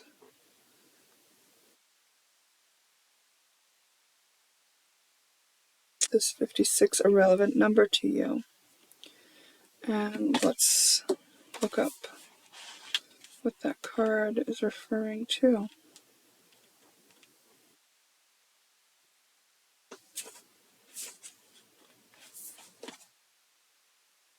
Be vulnerable with yourself or others. See, that's the thing. Asking for clarification about this situation may have required you to be vulnerable in a way that you weren't prepared to at that time. It may also be time to step into the role of healer and hold space. Holding space means being fully present without judgment, in a way that provides a safe and nurturing environment. In this place, guards can be dropped and a deeper level of awareness and relating can unfold. Enabling unconditional love and acceptance allows for vulnerabilities to be expressed, for the core of dis-ease to be discovered, and for profound healing to take place. So as the leader of this space, holding space was the opportunity that you had for an innocent to express themselves, right? Like,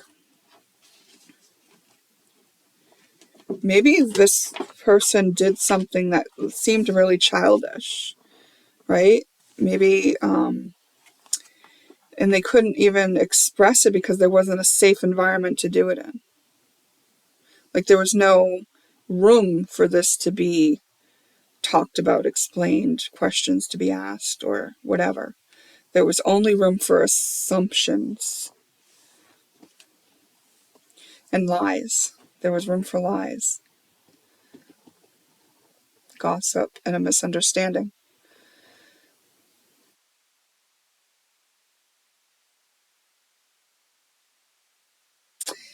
I kind of feel, I want to say, because we're talking about this other person in terms of innocence, I want to say, like, you might want to say, well, this person could have spoken up, but, like, could they? Could they? Because you were the leader and you set the tone. And what tone did you set? Just ask yourself that. I'm not, like, you'll have to ask yourself that. Okay, and the other card we got here was Activated Earth.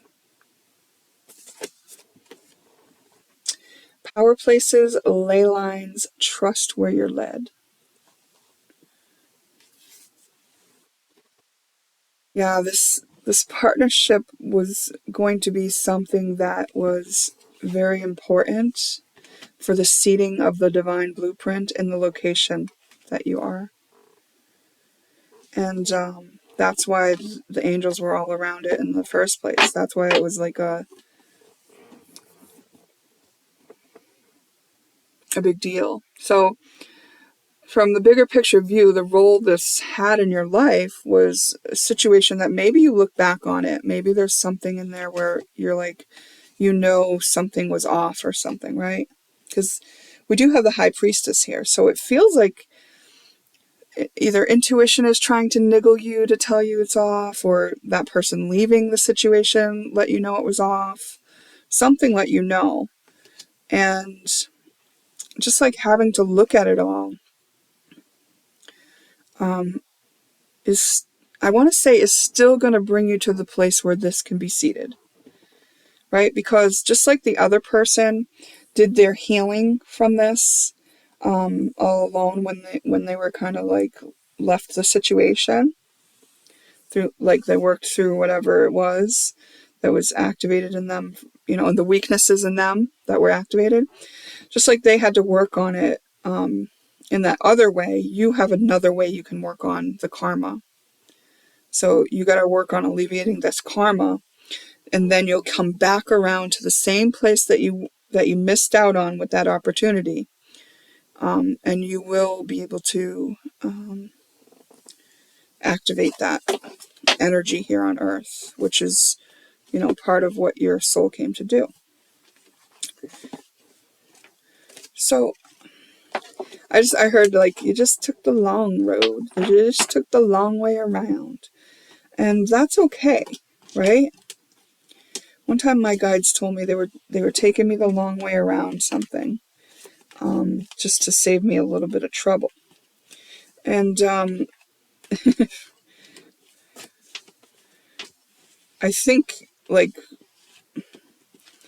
for this person, if they were taken around the long way, it was because if they had tried to express themselves in this situation, they would have been shot down, and it would have hurt more, and maybe would have been a lot more to sift through as far as getting to the bottom of what it was pointing to, because I just kind of feel like a mob mentality, right? Like it's a different wound that gets activated if, like, the whole community is against you.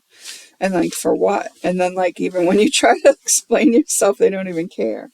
Like, that's a different wound than, oh, why couldn't I have expressed myself, right? It's a different wound to be like, oh, why when I tried to express myself did the community attack me? Oh, because someone was lying about you and they believed that person. Like, it would just, like, complicate it, right? So it was like, okay. Whew. Very interesting. And I'm glad that we got to the bottom of that, to show that, you will be brought back around to the opportunity. So all it is just like a lesson that you're learning about life and about how you want to operate, and about not expecting that everything will always be the definition that you've made for it. Because as a leader, you do have a responsibility to opening yourself up to what's best for humanity, don't you? Because otherwise you will accrue karma, and that karma will have to be understood. Okay. Okay, pick 2. That's your reading. And I'm going to move on to pick 3.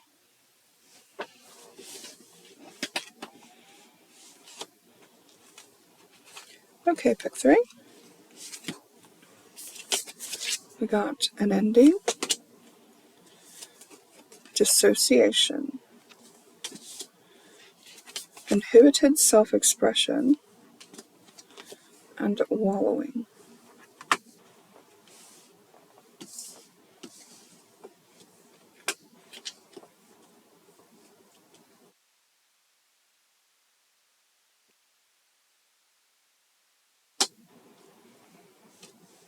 Okay.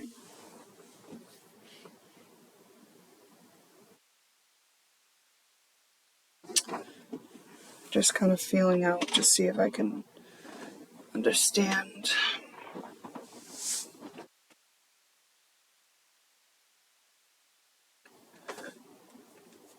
Let's see what the tarot says. The crux of it.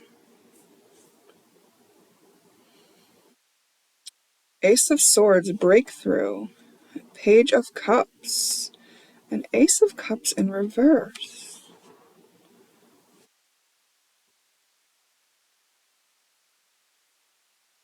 Page of Cups, but Ace of Cups in reverse.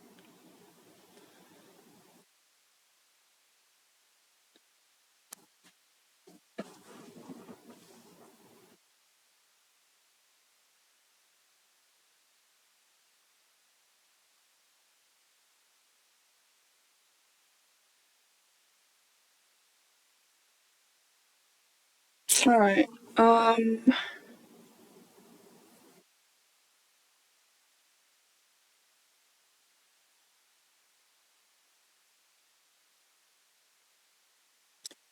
like, you're trying to have some fun here. And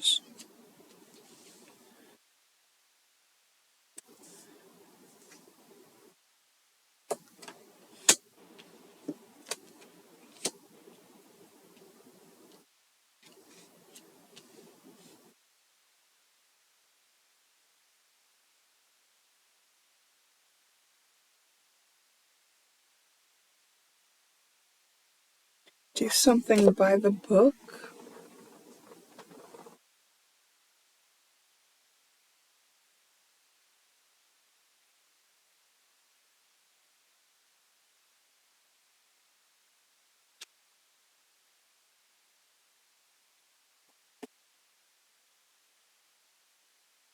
Sanctum Sanctorum, the mansion of Doctor Strange, bigger on the inside than the outside and protected by spells. This is where the magic happens. Vibranium claws. Black Panther's anti-metal vibranium claws can cut almost any metal by breaking it down on a molecular level.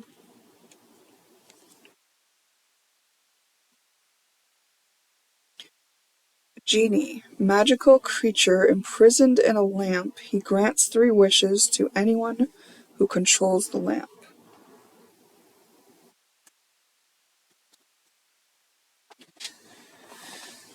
Okay. You shine.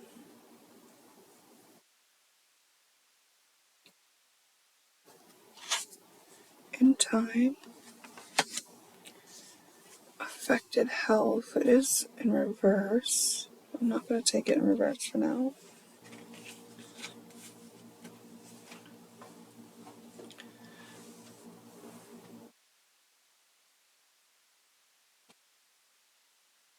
Dancer, party, flashy, front row. It did come in reverse, but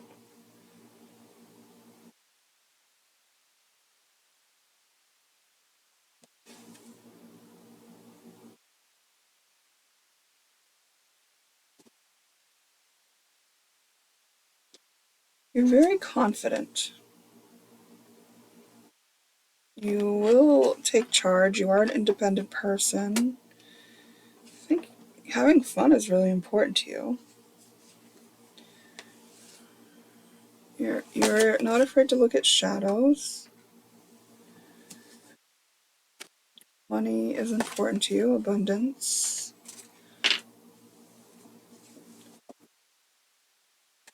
You necessarily don't feel inspired at the moment. This is wanting you to take responsibility for your actions.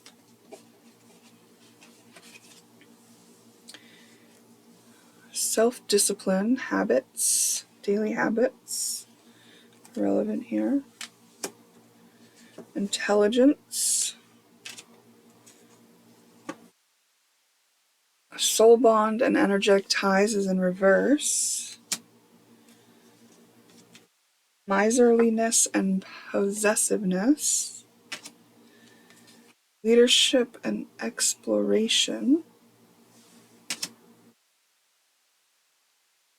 Merciless. Heartless, cruel, and ruthless.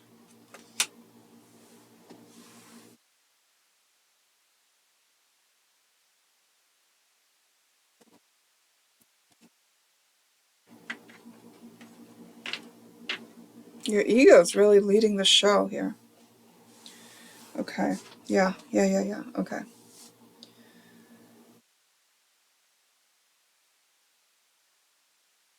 You want to make your mark, right? You want to be seen. You want to be in the spotlight and noticed for your value. And perhaps even commemorated with a statue.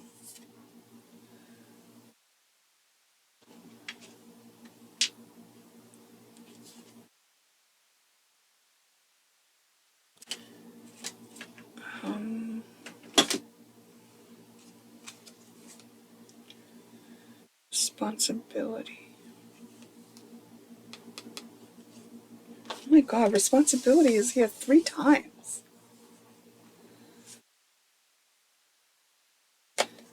Got it here, here, and here.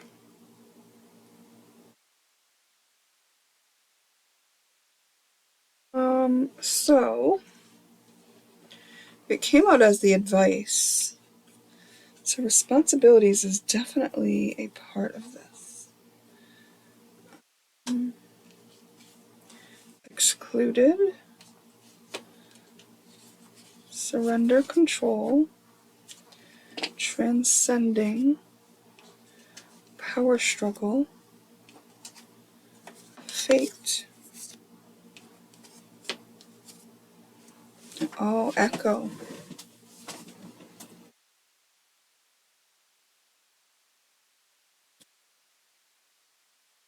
Okay.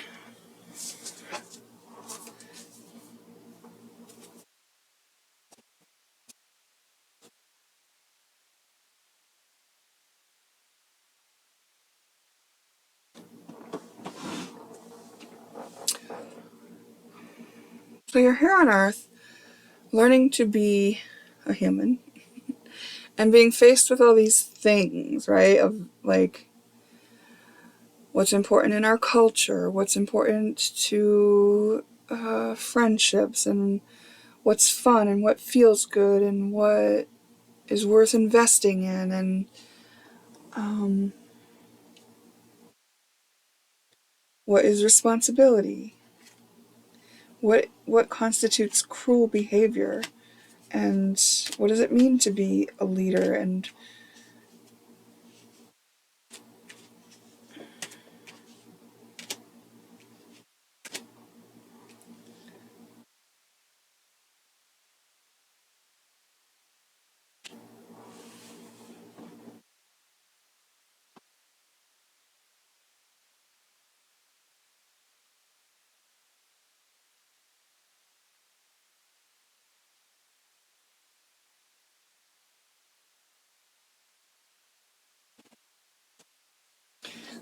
like you have had to make a lot of mistakes. You've had to come up against people who were less than kind. You've had to pass through a period of time where partying was important to you. You've had to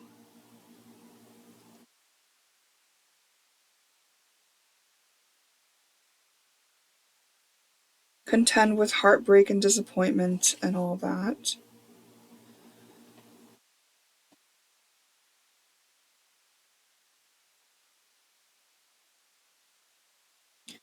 Crux of it. The crux of it is that there's a breakthrough here and success, and that it's in process, and you might not even know like what. Well,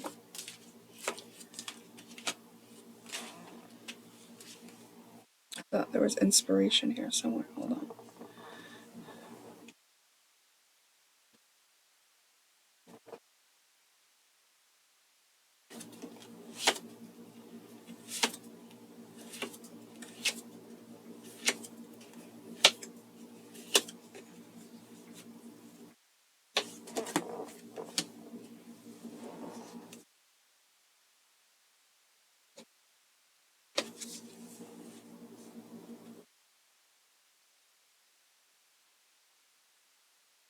Okay, so sometimes you've been looking for something and it wasn't available to you.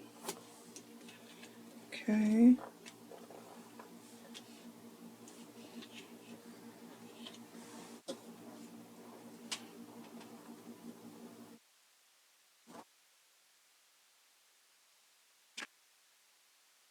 Oh, the inspiration was reversed. Yeah, I've been looking for inspiration, but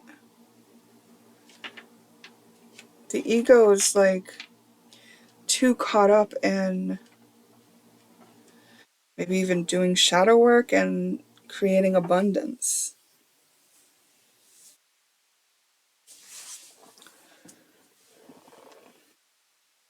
So it feels like you're still in the mud in a way, right? Like the lotus flower. And we got wallowing here. And you're not able to even fully express yourself yet. It still feels inhibited because The only thing your ego could ever be doing is echoing what was taught to it or what it constructed to cope.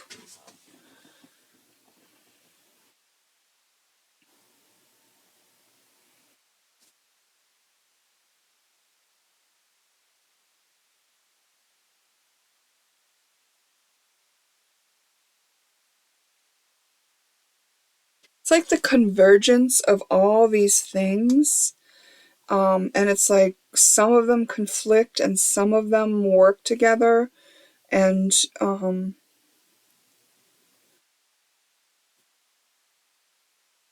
it's like this need to surrender it all. Like, no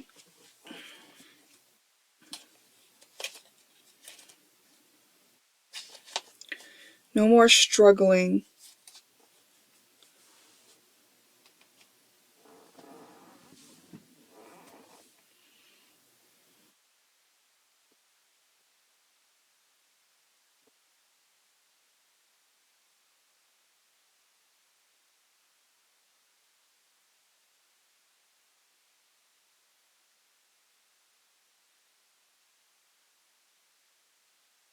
It's hard for you to get the inspiration because you're a bit dissociated right now due to an ending. It's like this ending is kind of lingering in your energy, and it's like part of the mud soup.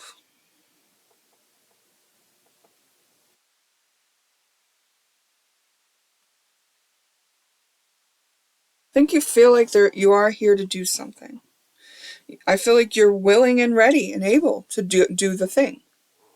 I feel like you're very good at shadow work. I feel like you understand that abundance is your birthright, or that you will need a certain amount of abundance to live the lifestyle that you want. And I think you've also like dealt with enough disappointment and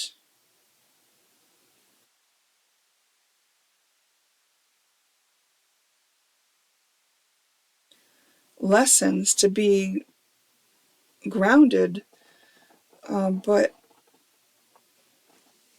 it might not feel like all clear right now because simply because you're dissociating through this ending. Oh, get present with the ending. Get present with the ending. So, okay. This is probably not the first ending that you've experienced in this lifetime. And so you have a certain way of dealing with endings. And because this way of dealing with endings, way of coping with endings is active, right? You are being asked to notice it so that you can transcend it. Like, notice that you are sort of like dissociating from the ending. Like going on with life without including the ending as part of the awareness that you have. Ending of whatever you've been wallowing in a bit. I think it's the ending of a hope, a love, a opportunity for love. Could have been like an idea. It could have even been an idea that you loved. And it's like spirit like said, no, that's not the way. And like now you're just kind of like a little bit not fully accepting that, or not fully being present with the process of moving through that. Yes, that's what I want to say. And like this is part of being on earth. This is part of being human, that sometimes you get inspired towards something, except oops, it's not inspiration, it was your ego, and it kind of fed the whole thing, and you thought you were passionately driven towards that because it was what was meant for you, but oh nope, it wasn't. And then you kind of have to like be checked, right? Because it would, like the tower moment fall, it falls, and then like you realize like it's over, right? And then there's this process of grieving for any end. And it's like a matter of going through that and not just repeating the cycle of, I don't know if it would be like living it out, pretending it was still there, struggling with it.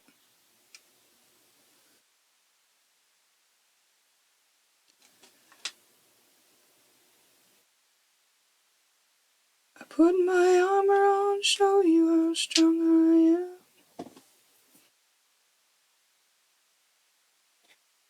It's not just the tough it out thing, right? It's all the things that an ending is. And has your heart closed a little bit because it hurt your heart. So it would be your responsibility to open your heart back up, right?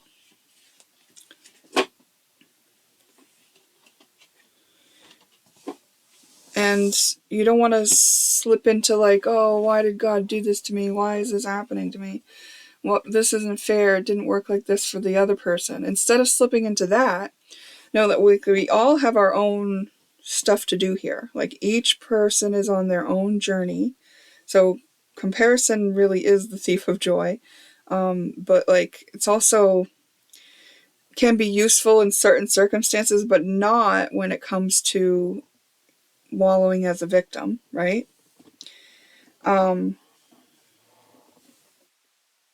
Maybe you've even stopped including God or talking to God because you feel like you were let down by God.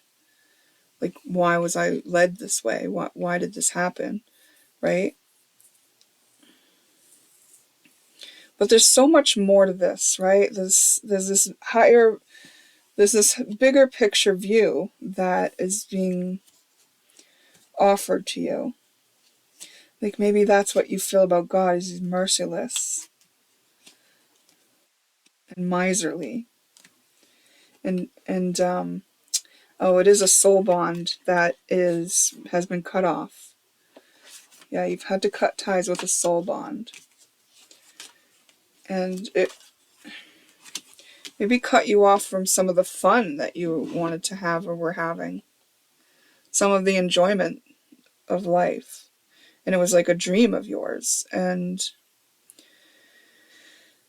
this is kind of saying, come back down to earth and ground yourself. Stop letting yourself be ungrounded in this, okay? Be grounded and present through the process of going through this, because we got solar plexus chakra, radiant illumination. Let's look at this one.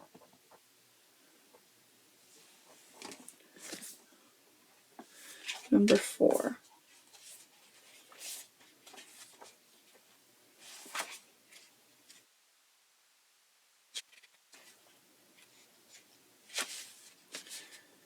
Personal power, independence, self-discipline, confidence, assertiveness, decision-making, belief, intellectual abilities, expression of will, bringing ideas into reality. So the higher view of this reveals that this is actually making you have an opportunity to get right with your solar plexus and how you handle all those things we just said.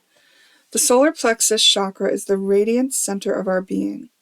It holds the vibrant spark that brings our passions to life. Enter this space to step away from playing small, unworthiness, the idea that you are taking up space, and insecurity-based competitiveness.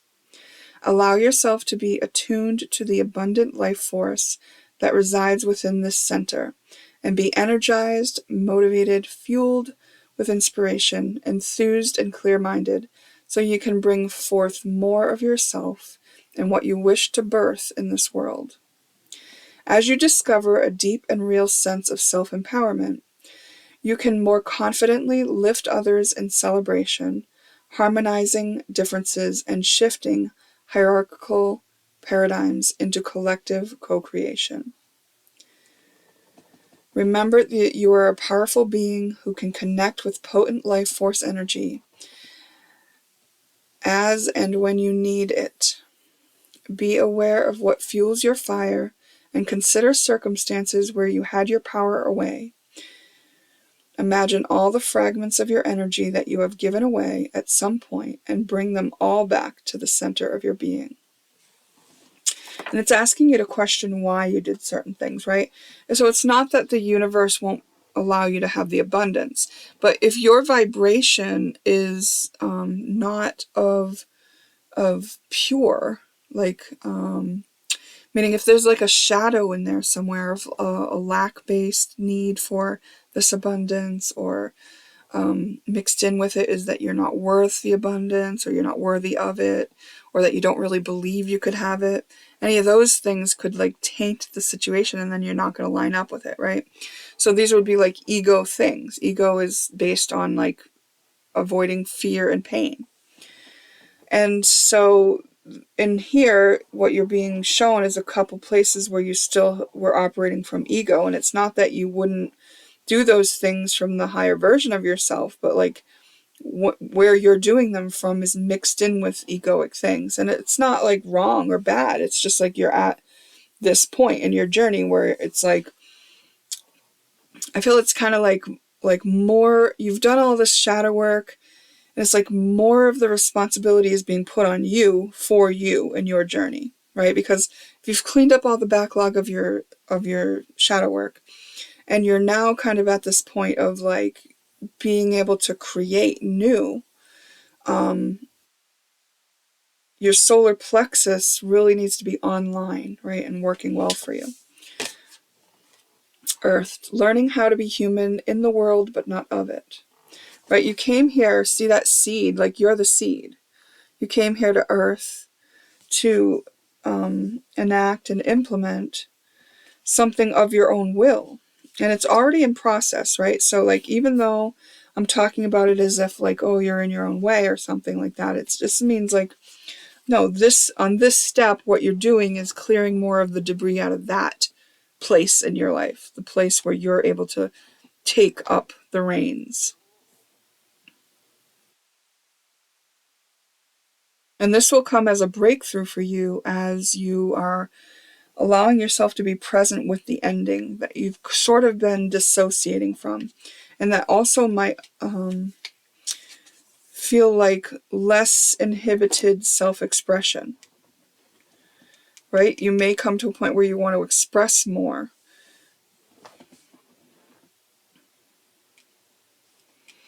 And maybe you have been expressing, but what you're going to express more is like from a more pure version of yourself and less ego. Because I kind of feel like you're really good at being confident. So this isn't about a lack of confidence. This is about maybe like a lack of fully... It's like you have so many great things going on. It's like, what are you allowing the time to be present with this ending too? Because like it's the key to getting to your inspiration. Then your inspiration opens up once you be fully present with this. So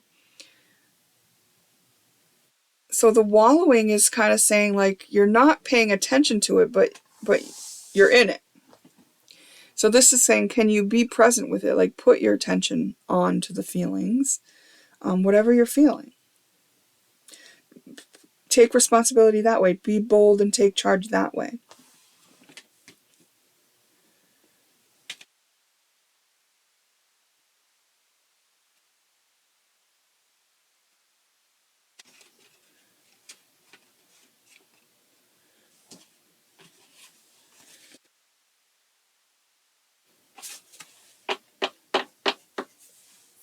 I kind of want to say there's no rush.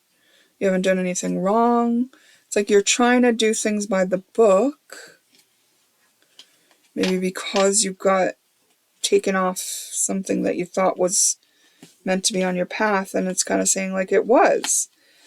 And now that it's not on your path, the process of moving through that is the thing that's teaching you to be in touch with your solar plexus and your will and your drive and your ability to enact.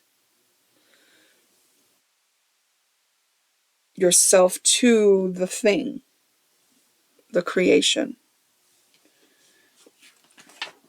which is already begun,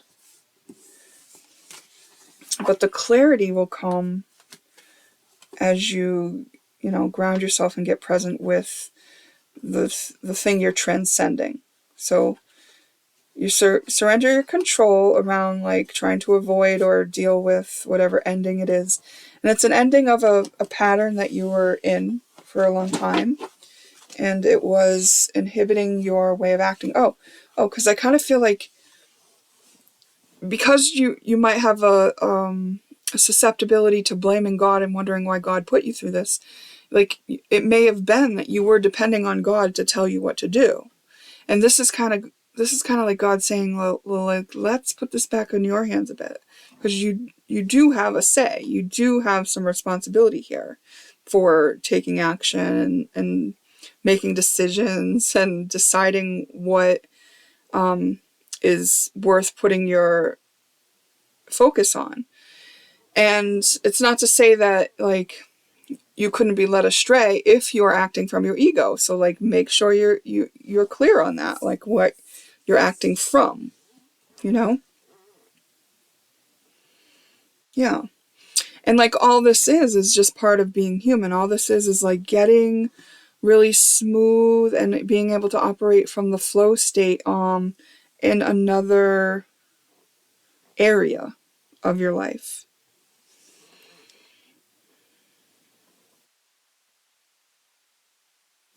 Yeah, so the challenge that you're facing is that things really seem maybe like you've been through a disappointment and it seems kind of unclear on like what to do next, because like you're not necessarily feeling inspired towards something, but you are doing all those things that you're meant to do. Like, you're doing all the things that you've learned to do and stuff, but like maybe you're not realizing that there's just like a need to be with that solar plexus process, right? Like that,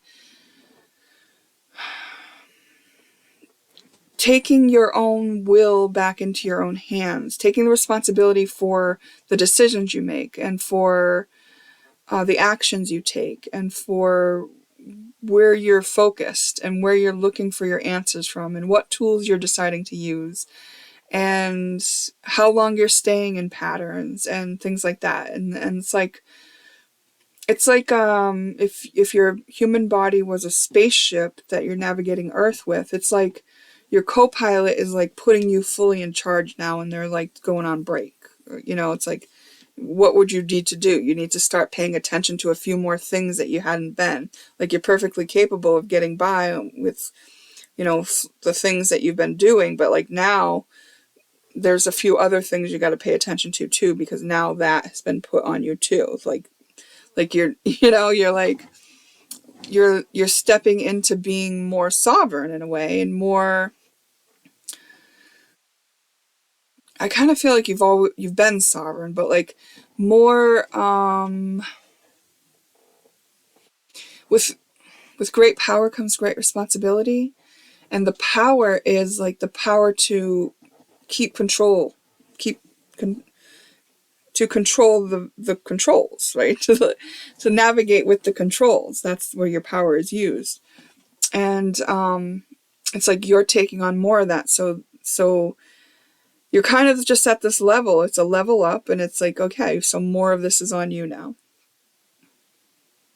Like, you're a co-creator with the universe and not just like trying to learn all these lessons, you know? Yeah. Like navigating Earth as a human that doesn't have to work on a backlog of karma.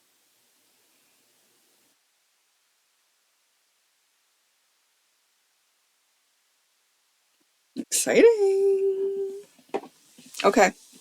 Pick 3. That will complete your reading. Very interesting. Remember, it's just information to reflect on. I'll see you in the next one.